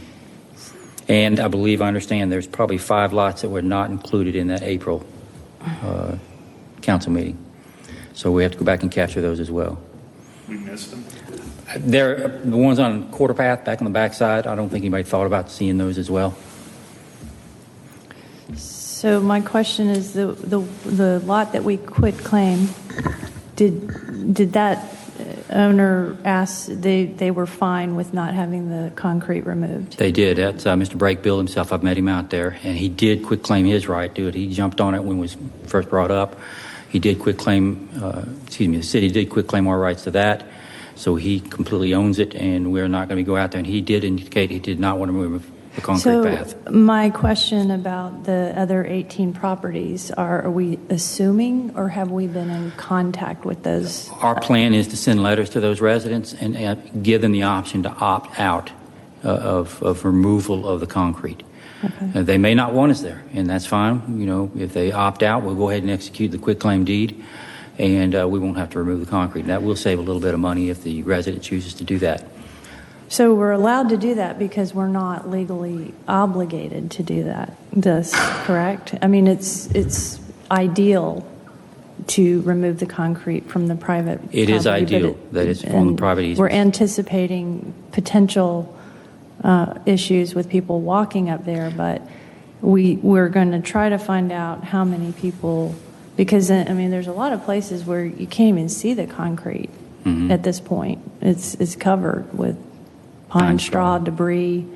So I'd be real interested to know that, because that's a significant amount of money and liability. But what you're saying is, if we approve this process, people will have the ability to opt out. Property owner, if there's a cart path running through theirs and they don't want it removed? Yes, we will give them the option to do that. We've talked to legal, and we're prepared to send a letter out as soon as we're in a position to move forward on this. Can you go back to the other slide, David? Go back one? Thank you. Visually, to show you again, I wish I had a cursor, but the red line you see here is the concrete that we do intend to remove. And the black line, the bold black, is the line that will be the new trail itself.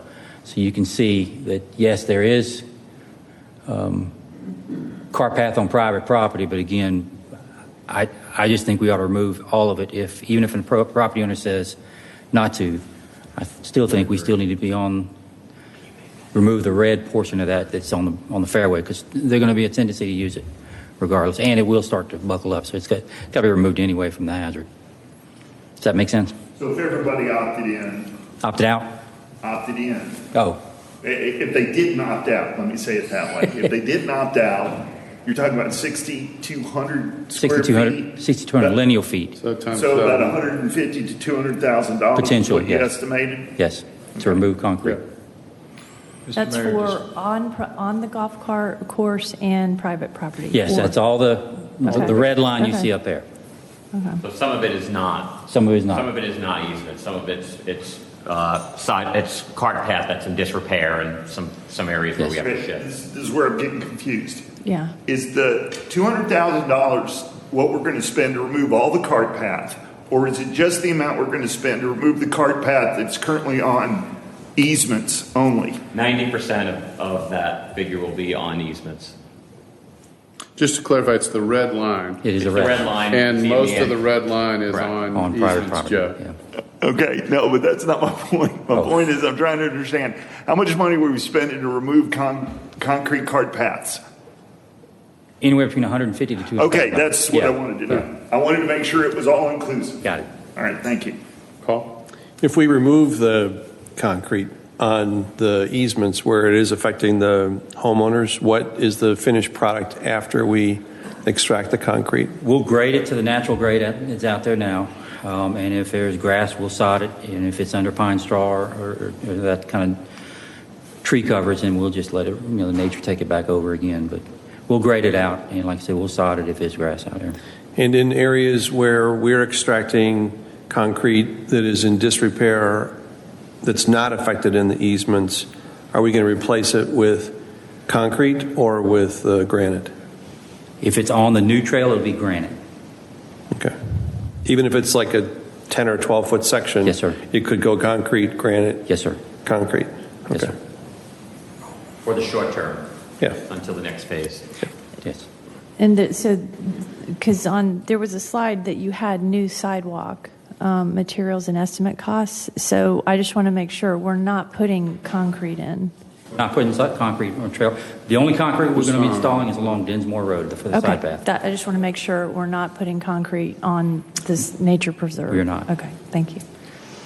Mr. Mayor, real quick, just a point on this, because I'm very familiar with these recommendations. So these golf carts in this easement were part of the asset the city of Milton purchased when we purchased this property. We bought this. We own them. And the city of Milton has the right to take its asset that it paid for with taxpayer dollars and to make that asset as good as it can make it for the use of our citizens. And part of our converting it to maximum use for our citizens is the removal of this concrete. The notion of trails meandering off of our property onto private property presents a whole host of liability issues, et cetera. So while we own the easements, which is our right to be on that private property, we can take this action. Once we've quitclaimed those easements back to the property owners, I think our ability to do this is foreclosed. So that explains the timing. To the extent there's this notion of opting out, a citizen saying, I don't want you to remove it, I know that's something that staff, along with my office, will internally discuss, but for me, I'm going to recommend that we not have anybody opt out to the extent is within our ability to achieve that result. Going back to this whole checkerboard approach with the landscaping, it's the same issue here. I'm sure you all understand what I'm talking about.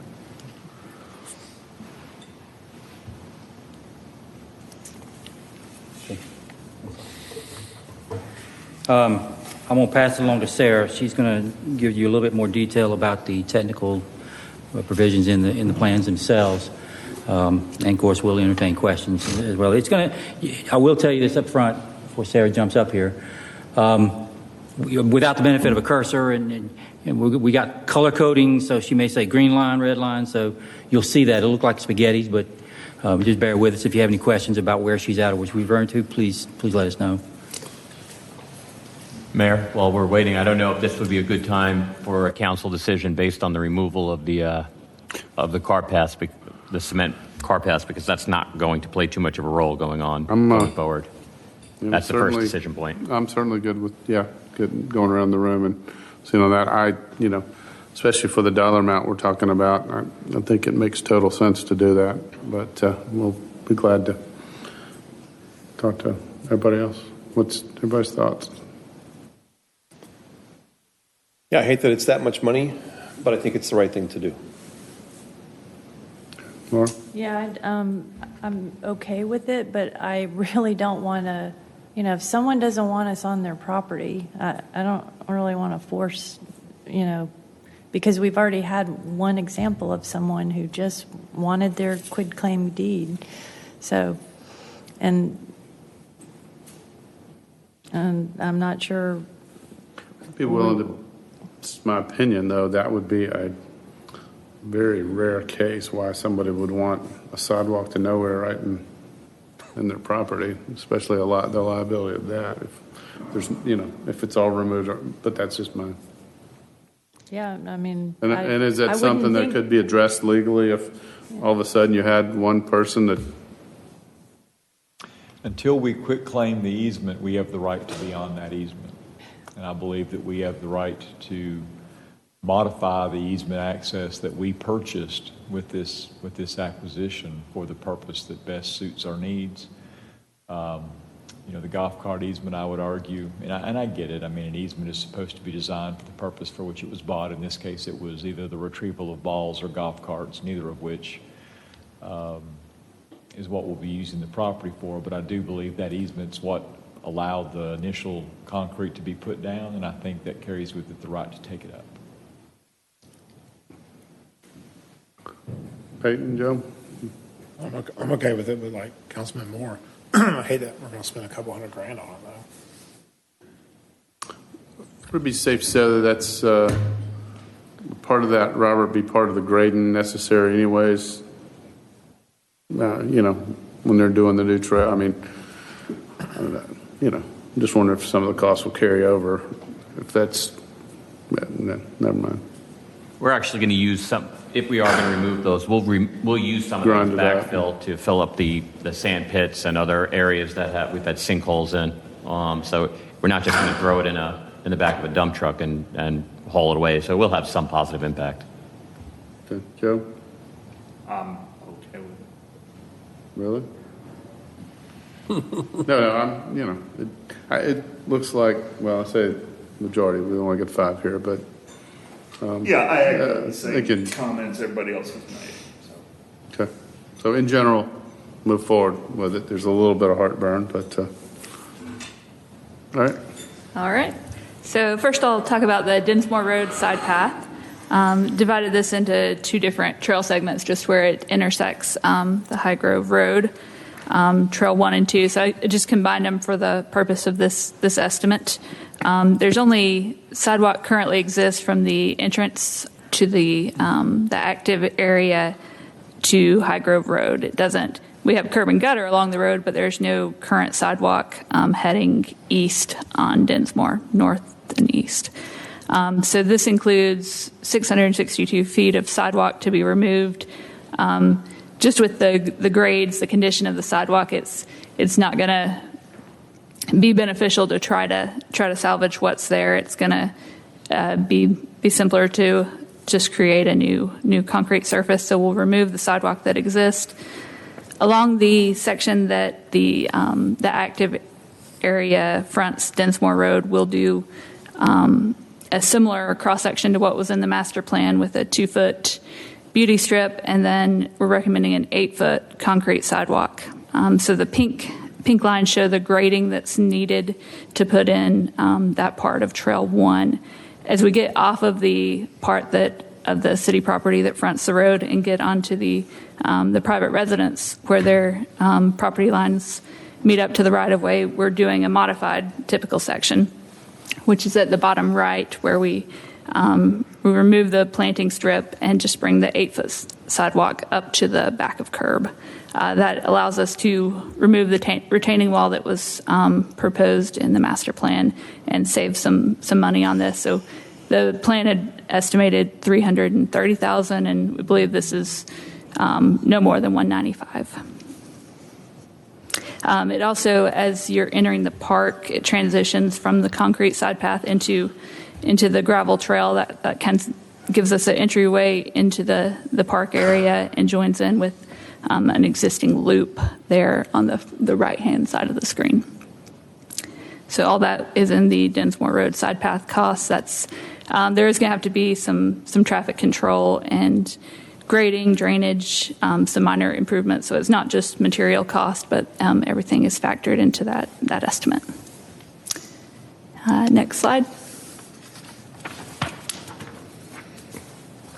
On the demonstration trail, we have this split into two different segments as well. The first, Trail 9, which is on the left-hand side of the image, connects the existing cart path up to a proposed driveway apron that's going to be re-poured to access the side of the building, and then it would provide that access from the trail to the parking lot. It's going to be, the clearing and grading will be mostly done with the demolition of the cart barn there, so it's fairly easy to construct. Feel like it's visible from some of the active area amenities, and then again connects the trail system to the parking lot.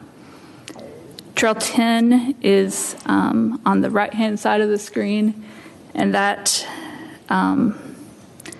connects again the concrete cart path up to the trail on Densmore. That one has a bit more grading needed to get it in. We're going to try to best fit it between some of the trees, but to maintain a 5% slope for a gravel surface. That's roughly what it's going to look like. So that is on the demonstration trail. Next slide. Chair, can I ask a quick question about that? So we've had some input from the community, just some of the local homeowners right there about this area about 9 and 10. Is it inappropriate based on a safety measure to not consider going up into the actual parking area and make that the connection, or you're not actually engaging new trail right there? Did we contemplate that at all?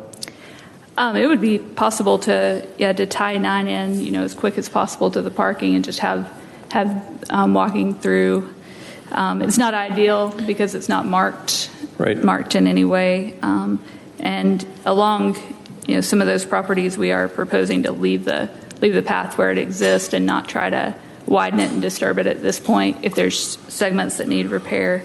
But this would just define a section that it doesn't have any vehicle conflicts. Mm-hmm. Did you have anything? Yeah, I just want to add to that. That's a good question. As Sarah did point out, that the trail section number 9 on the left does accommodate what I believe the demonstration trail does. Mm-hmm. But that loop is created when you tie it into Densmore. So, the trade-off is, we won't have the loop along a trail. You'd have to go through the parking lot. Yeah, I'm sensitive to the homeowners' requests right there because it is it is right at the back end of their property. Tennis courts are there. Obviously, we're introducing a safety risk if we're asking the trail users to then go into the parking lot. You've got cars backing in or pulling in. It is not a great entrance right there as well. There's some blindness to the way the crest of the road is. I just wanted to make sure we had at least considered it so we can answer those homeowners that it was contemplated, but it's just not optimal from a safety standpoint. Mayor, if we could, if it's all right with the mayor and council, we just hit decision points 2 and 3 on this one, and before we move on to the next point, which I think is the re-engineering of the lower part, maybe we could focus on this. Do you want the on the roads where we're doing just along Densmore? Does the mayor and council want to see that built as described? Not talking about this trail right here yet. That'll be the next one. but just the trail that closes the loop, that one that you see on Densmore right now. Are you in favor of constructing that? What's the other option? Not do it? Well, how would you connect? You won't? Oh. I think you just answered the question. Yeah. That's what I should help the answer. Yeah. It's been a question that's been raised, and I'd like to put that back to the mayor and council for a decision of whether or not you'd want to see that constructed. The connection, the Densmore side path? The what creates the loop, all of the side path along Densmore. Yeah, well, we have to have that to get to the passive acres. So I still would like to go back to the going through close to the property owners. I mean, did we ever look at just continuing the side path down Densmore to, and I know it's a safety concern, but we're talking about putting 2 more tennis courts in there as our long-term plan. And that path comes behind, through close, I think it's pretty close to those property owners. And then it goes behind the tennis courts and then where the new tennis courts would go. It's going to be very tucked away as far as finding it. And is that envisioned to be granite dust or is it concrete?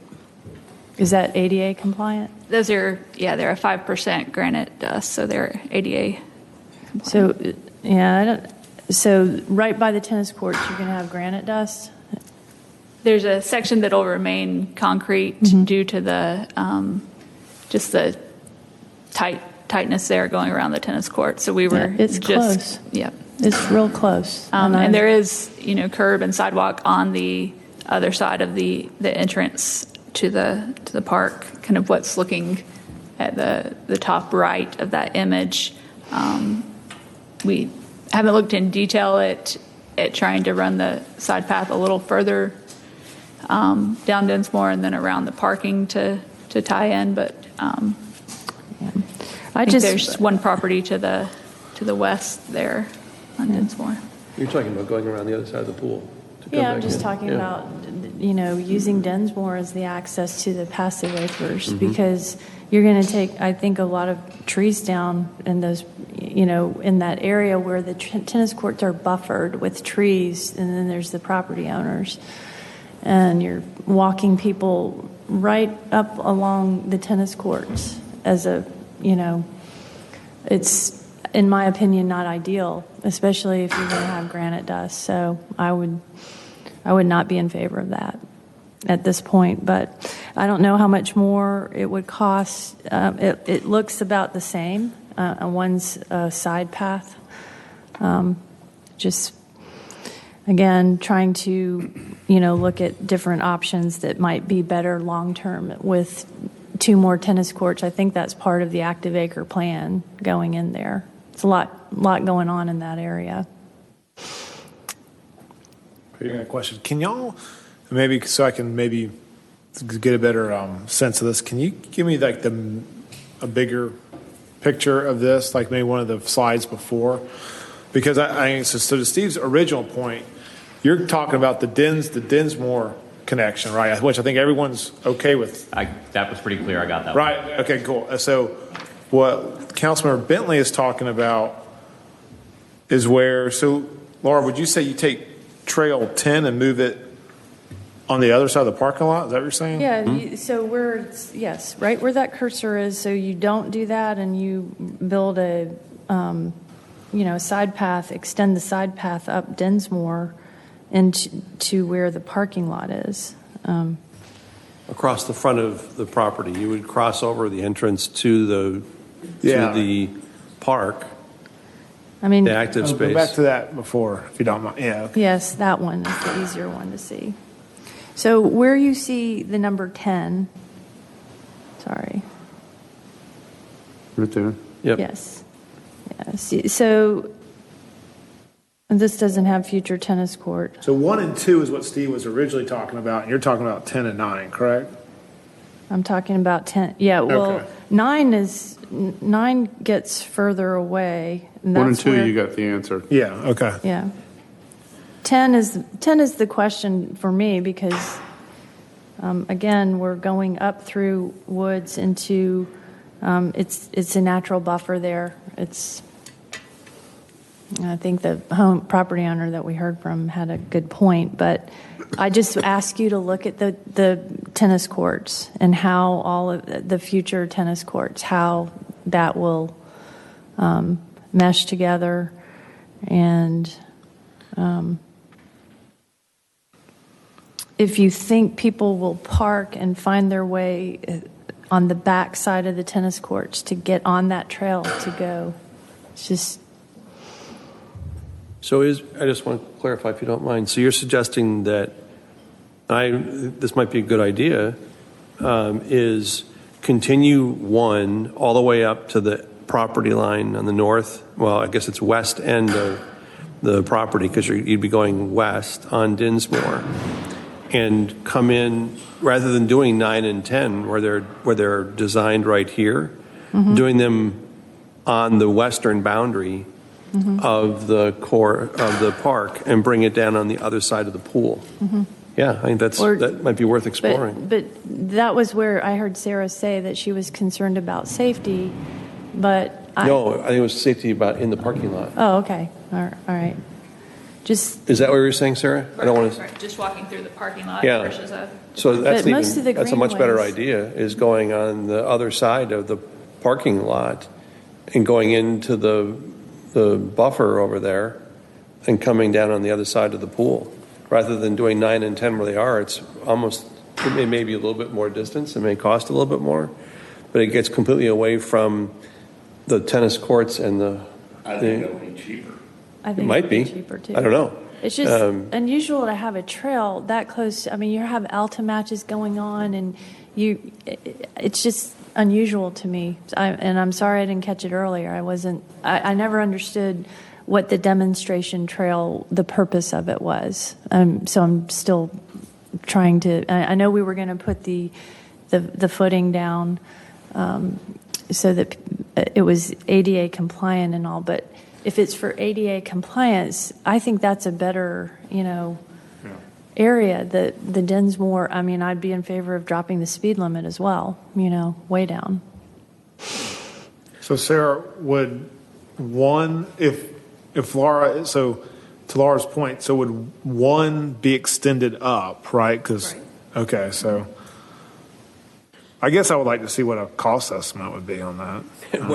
I don't know. Are we giving up the concerns of homeowners along where 9 and 10 are and picking up some new ones on the other side? Yeah, that was my next question. Who lives on the other side? Trading horses. Or just immediately west on that property line. Yeah, one around their side yard too. So. And going around that pool is kind of tight. I will tell you that as well too. There's a sidewalk there. Yeah, but not on the property line. I think it's worth exploring. Just a reminder, 9 and 10 is the demonstration trail, and I'm kind of like Councilmember Bentley. I'm not sure I completely understand the purpose of the demonstration trail. Isn't it just, as we spoke about, it's more of a showcase that this is what, the whole trail could look like one day, kind of a sample. And the master plan does identify that as being early on, putting that in as quickly as we can. But so if we deviate from the master plan, we need to have a little guidance from that. I would like to do what's best for that area long term. There's a lot going on there, and doing some cost studies on it. I just think it might warrant a little bit more study. And trees coming down, you unbuffer the tennis courts to those adjacent property owners. Can I make a suggestion, Mr. Mayor? Absolutely.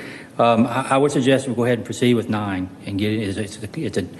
It's a granite trail. Get it in, get it accessed, get people in from the parking lot onto the trail. Maybe some trail signs to do that. Defer 10 for now, and at least that can get us into a loop situation, and we don't have to do any more design work and deal with another property owner on the west side. Oh, yeah. So I'm just now that you mentioned that, you don't even need to do 10. Well, you could do up to 9 and then maybe. Because where's the loop? Around through the parking lot or something. It's just a parking lot right there. Oh. You could just extend 1 up a little bit and connect 9 and 1 do the parking lot just on the other side of the tennis courts, but leave more room. Well, that's what my original That's suggestion. what, now But- I'm looking at your Yeah. I mean, If you're asking people to then go into the parking lot and deal with vehicular traffic Yeah, versus going just beyond it and coming down on the property line on the other side of the pool. But I think it. That just moves the problem that Laura was talking about from one side of the courts to the other. Yeah. Well, it does from a homeowner's engagement standpoint, but it does alleviate Laura's concern about the buffering of the tennis courts and removing more trees. It's actually going to be a double hit to those homeowners, because if you're adding the other tennis courts and you're removing the buffering, you've now engaged that group of homeowners over there with even more activity. I think I'm okay to look at that option. Yeah. I was just curious. I just think that Trail 1's pretty going to be expensive to extend it. That was my only thing. I don't know how much, though. Yeah. I don't know. Because that seemed pretty intense. So. Yeah, is it something you, like you say, eliminate 10, but I don't know, when you price it out, you get an option, or again, I don't know whether we re-engineer it now or not, or do you guys just take a look at it and see if it makes sense or not before we go too much further with it? More clarification, re-engineer 10 or just? Well, if or we're going talking about up- extending 1 up and then connecting it to 9, we're basically Yeah. moving 10 up higher towards parking lot or on the far side, I heard, somebody say. Yeah, we obviously haven't looked at that at all. Yeah. I don't know what's along Densmore in that section. It is along the hill. You did mention that there is a blind spot coming over that hill. But there's concrete right there, right? I mean, that's like a path. Right? Isn't that where the there's a gate sidewalk. is or whatever that Yeah, fence there's a is? sidewalk there. Okay.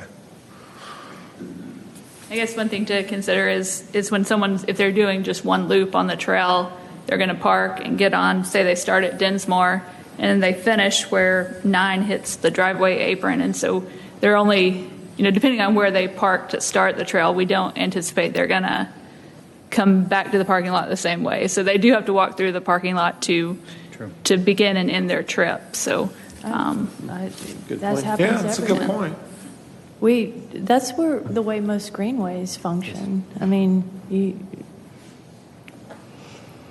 Okay, so what are you suggesting? I'm sorry. If I hear council correctly, we can proceed with Trail 9 as part of the demonstration project, defer 10 for later, and move forward with the plans accordingly. That will remove approximately $14,000 from our estimate. Is council all right with that? Peyton? Yeah. And Lauren? Okay. yes, one other thing with that, do we want to remove all the concrete between 9 and where it currently branches off? Let's see if I can, 9 and this point, to remove that concrete. There's already cart paths back there. So you would just leave that there? That cart path? Or That is to at be least on our used? property, but What's that? that's at least on our property. Right, that's what I mean. We Would you would- leave we're- that there to be used until you figured out what to do with 10? That's what I was going to say. We can at least leave it for the time being.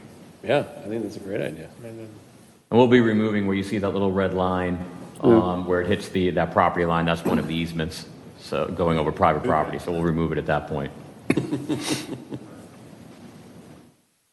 That was included in the 6,200 feet of cart path that we're going to remove earlier, right? Okay, Yes, sir. it's a little piece of it.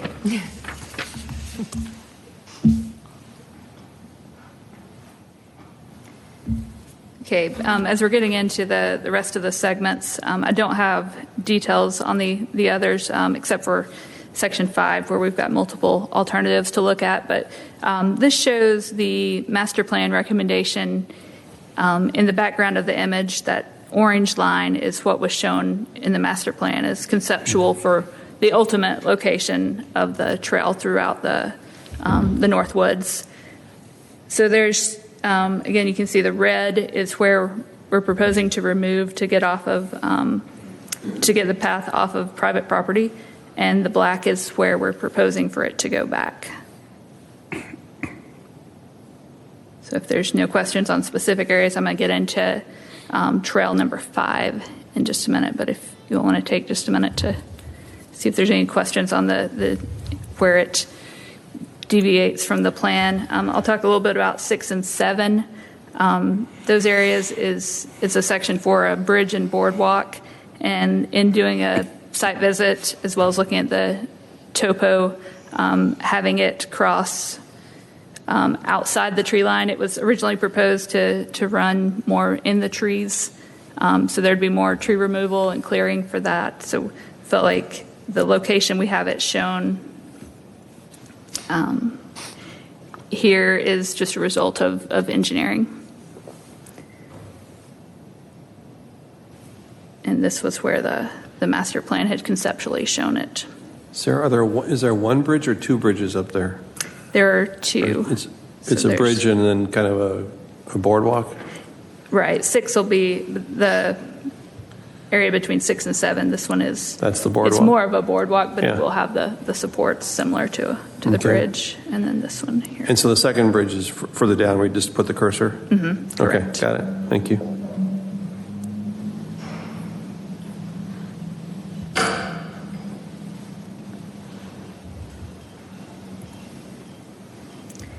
So here's again the map without the overlay of the master plan recommendations. And for the most part, it's, again, just removing to just the sections and trying to get the new section at the ultimate alignment.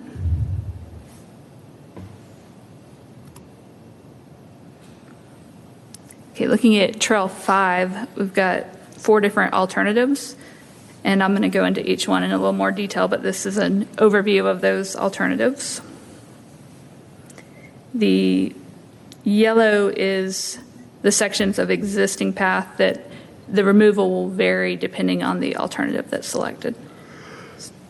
And that'll make a little more sense as I get into those details. Okay, so the first alternative is based on the ultimate plan goal for the trail, which is to create a loop around the pond here. This is a wetland and would require a significant boardwalk with bridge supports. And so the numbers on the left are the length of new path that would go in, the length of the boardwalk. It is going through the tree line, kind of along that boardwalk section.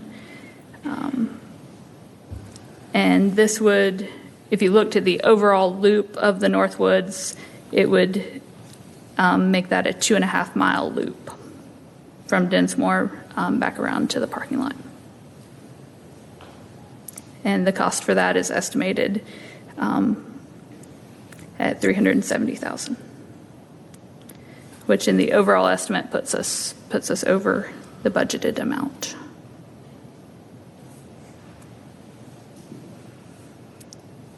Alternative 1 was what was presented at the last meeting. It balances closely the removal and the new. It's a 2.7-mile loop at $62,000, and it's shown in the blue.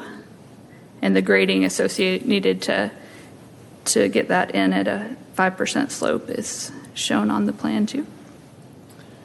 So it's less removal and no boardwalk. Correct.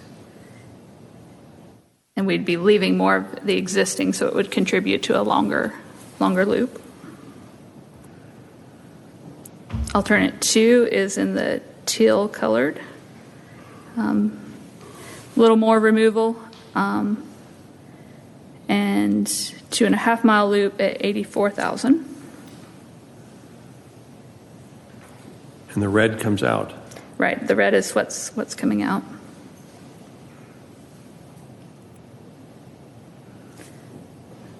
Alternative 3 is in the green.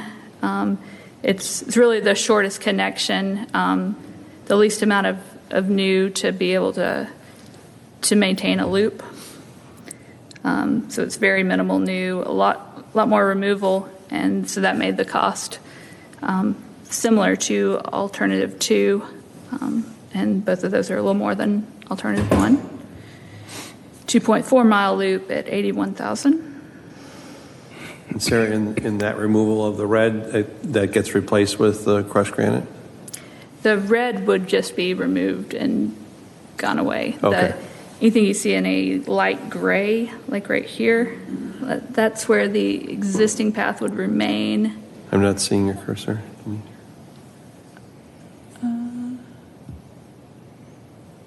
Whoops. Let's see. Oh, there you go. Okay. So this is new path coming down, and then it would tie into existing. If this was the alternative we went with, we could probably rework the tie-in of Trail 4 over to this alternate to just get a. So in imagine those two could connect. In this alternative 3, you really have minimal exposure to the pond. You only have it on, if I think orientation to north is up on the, you'd only have exposure to the pond on the north side, which is maybe the west side of the pond, I think. Okay, thank you.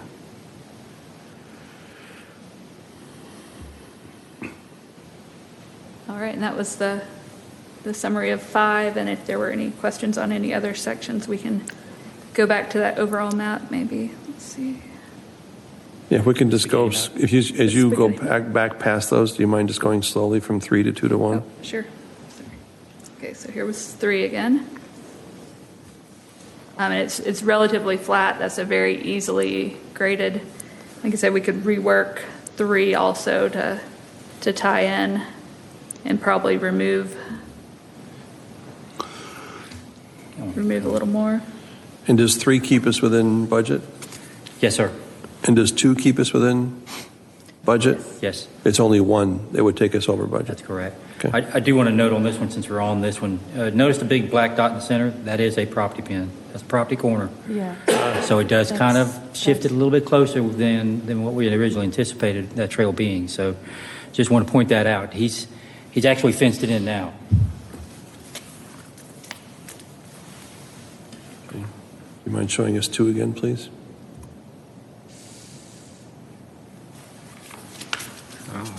Had a quick comment on alternate number 2 as well. This is actually an idea that came from one of the neighbors. So we said we'll put it on paper and see what happens.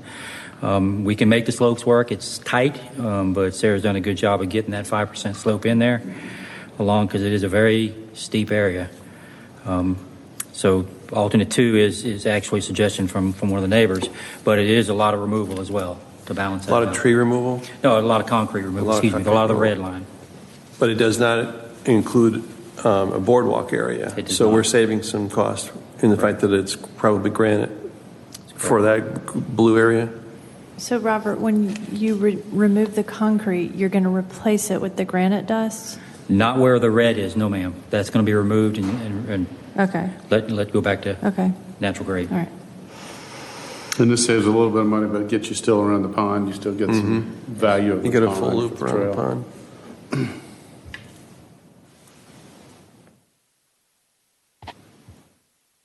And 1 puts us how much over budget? It was the plan that put us over budget. So this is 1, and then there's the ultimate location. That's the last slot or the first one that I showed you, and it's either 1, 2, or 3 has us with. How much below budget? I mean, we're with some contingency, we're right at the budget number.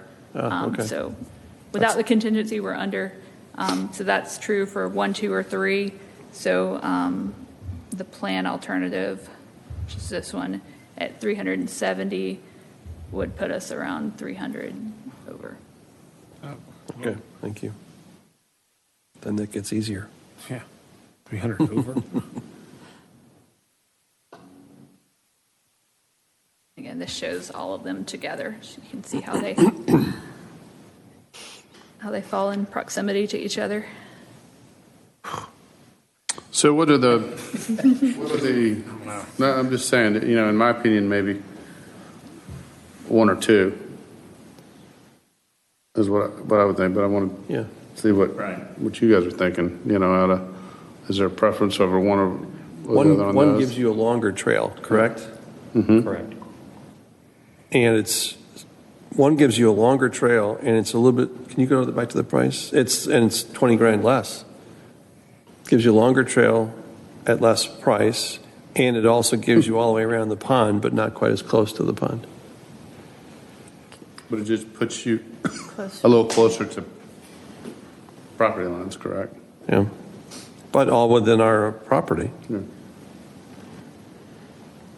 I like one. Anybody else? What are you guys thinking?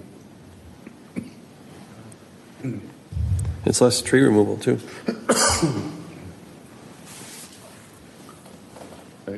I'll let y'all vote and I'll do a tiebreaker. Sorry, can you go back to one? Can you go back to one? I mean, it's tough.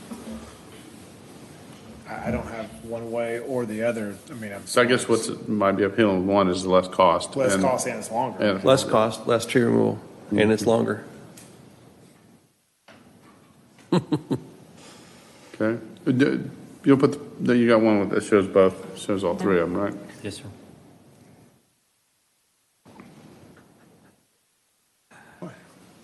The boardwalk, it kills you. Yeah, that kind of. Yeah. That kind of like, let's just throw this. You should be in the boardwalk business. That's $150 a square foot.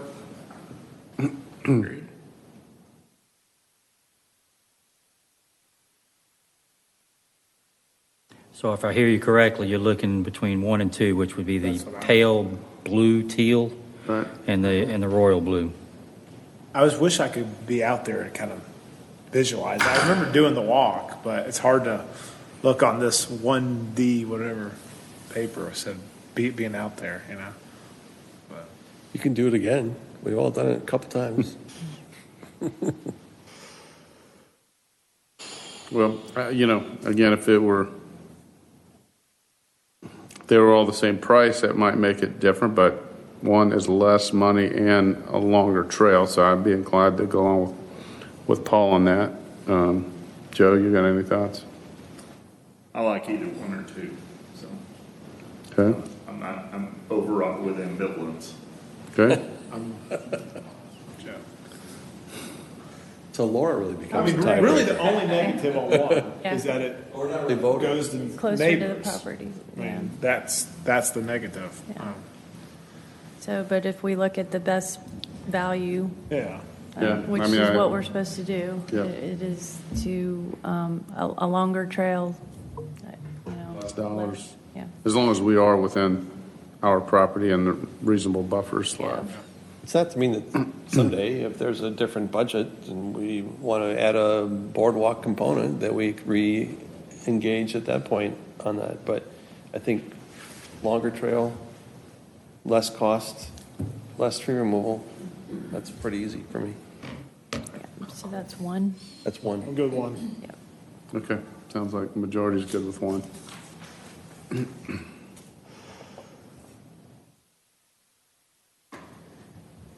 Thank you.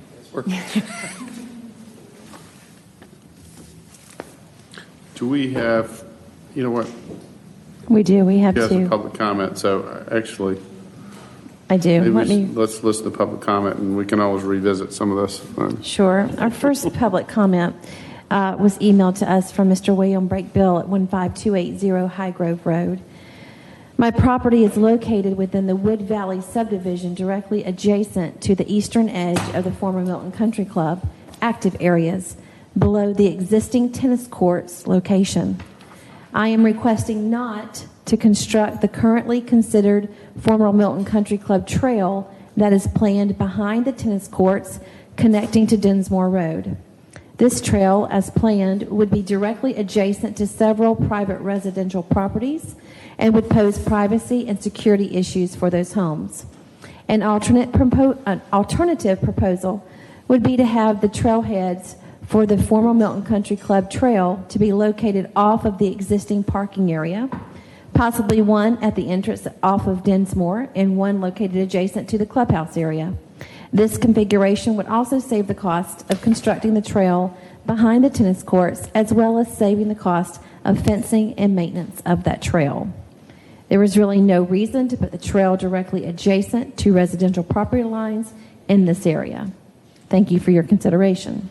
Our final public comment on this had photos. You all have a copy of those, and that public comment is based off those photos that you have.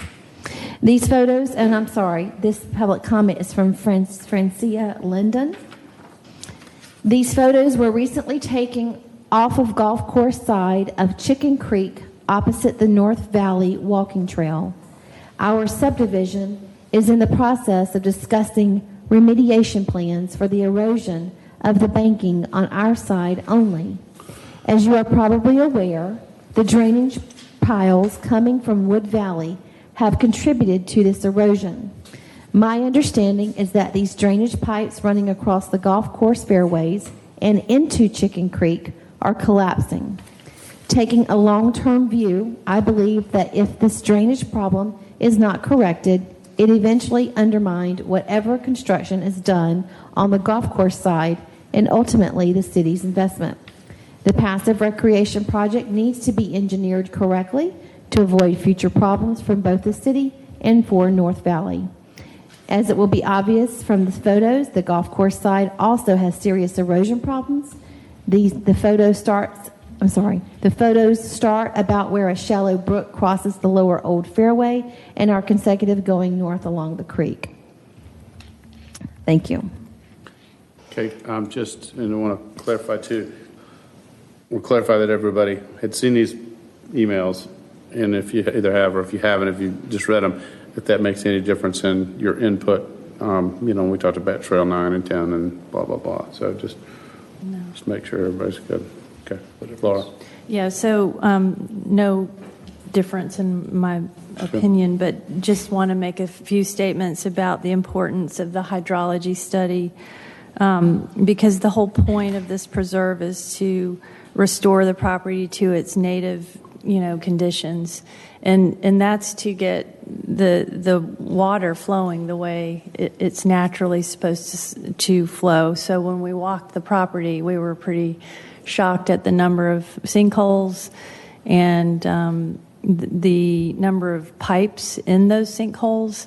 So it is very important to me that hydrology study be done before we start building these trails. And I think that there's a possibility that we can partner with some sort of nonprofit, a land trust group, to have funding to do this. It sure would be ideal to do it before, so that we know what we're dealing with when we're starting to invest in building infrastructure here. The storm drains and repairing them, I think we're supposed to be getting rid of them. So I'd like to definitely make that a priority. And if we can't do it because we don't have the money, I guess we can't do it. But, as we're looking at the collapsing banks of Chicken Creek, we've got neighbors that are putting a lot of money into it. And it's not a one side of the creek thing. What they do, we have to eventually remediate Chicken Creek, which is why the Green Space Committee bought this land in the first place, because it was in need of repair. So those are my thoughts. I just wanted to make sure that we made the hydrology study a priority, because in the master plan, it was clearly stated that it should be done and coordinated with the trails that would be going in. So, Mayor, that's a big decision point if that's going to be the will of the council, because then we're going to put all what we just went through on hold, and we're going to start up with the hydrology. I don't know that. I'm thinking more the hydrology is more down the road to get started on this, unless, I don't know, Laura, that was your point or not. You can clarify that. But I just worry about laying all this, building on top of something that is to me, it seems like an unknown. I just would like to know how all this water needs to naturally flow. Maybe Robert can address that for the mayor and council. Yeah, I could see if we were doing mass grading or something like that, but just with the trails, I don't know where that would. First thing I want to say is I think the master plan very wisely recommended the hydrology study and the remediation study along Chicken Creek. There is erosion issues, and it's a lot of fill out there. When they built the golf course, they brought in material, dirt, and built a golf course, and it's not the most ideal dirt for a stream bed because it will wash out. It's a very loose, it's been naturally compacted. So I do think the hydrology study and the remediation study are very good and very wise. For the trail phase 1A and 1B, it's my opinion we don't need that because basically we're just going to be going on top of the pipe that's out there. We got to put a culvert in anyway. We've got to carry the water underneath the trail. The pipe's already there. You know, we're not going to disturb any of the drainage system, and it's not going to change any of the hydrology. It's just put a trail across existing property. I think the hydrology study certainly can be a benefit because we will have an opportunity to open up these drainage ways after the study's done, maybe even create some streams that weren't there before. We may even be able to get some mitigation credit from those streams. But to build the trails, I just don't think it's really necessary at this time just to put that trail across.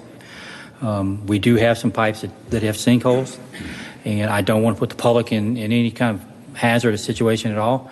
So if there is a sinkhole immediately adjacent to where we're going to put the trail, I've got to repair it. You know, I'm basically grout it and backfill it, but let the water continue to go through it. The one around the backside of the lake, I mean, you could put a VW in that one. It's pretty big. It's a lot of drain. And we're going to repair the pipe and backfill it so we can open it up to the public. Again, we're not going to do anything to the drainage system. Water's going to continue to run through that pipe. But the hydrology study can give us a better picture of what to do with that long term. But it won't affect the trails. That's my opinion. Okay. Yes. Paul? I just a general comment, one of which is in support of Laura's comment about the stream mitigation. I agree with Robert that I don't think it's necessary at this time because of the steps he's planning on taking, but I do believe that the hydrology study should be done at some point. But I also think that we should take advantage, for what Laura was saying, of the trusts that are out there that actually can help us with some of those costs. And people are looking for ways to take advantage of the conservation chips that are out there that we can benefit from. I would also say that I think that some of the water runoff issues may be mitigated in the fact that when we do let this stuff go back to a natural state, the runoff is going to change. Runoff of a golf course is going to be very different than what the natural grasses and growth that will come that will change the hydrology some too. In the relatively near future, I'm sure it's changing it already with areas that we're not cutting anymore like the golf course was, and we're not adding water every single night in the course of the summertime to keep greens and fairways green. So I think that we'll get some benefit from that change also. Just add those I would agree, and I agree with both of your points, and the hydrology and the stream mitigation, all that's something we should certainly do and continue to work forward on that. But I agree with Robert, we could go ahead and start with some of this trail work too, but coincide with it in the future. One more question for staff, and that is, what's the timeline to begin some of this stuff so we know when we're getting questions in the community, what can we answer with expectations of what they'll see first and what the timeline might be? We need finalized plans, get them bid ready. We still have to get a land disturbance permit, but we feel comfortable we can do that. So we're probably legitimately looking at maybe having it out on the street to bid. I don't want to look at Sarah's face because she's behind me. September 1, I would say we can probably do it get it out to bid by September 1, maybe sooner. Did she make a face? Okay.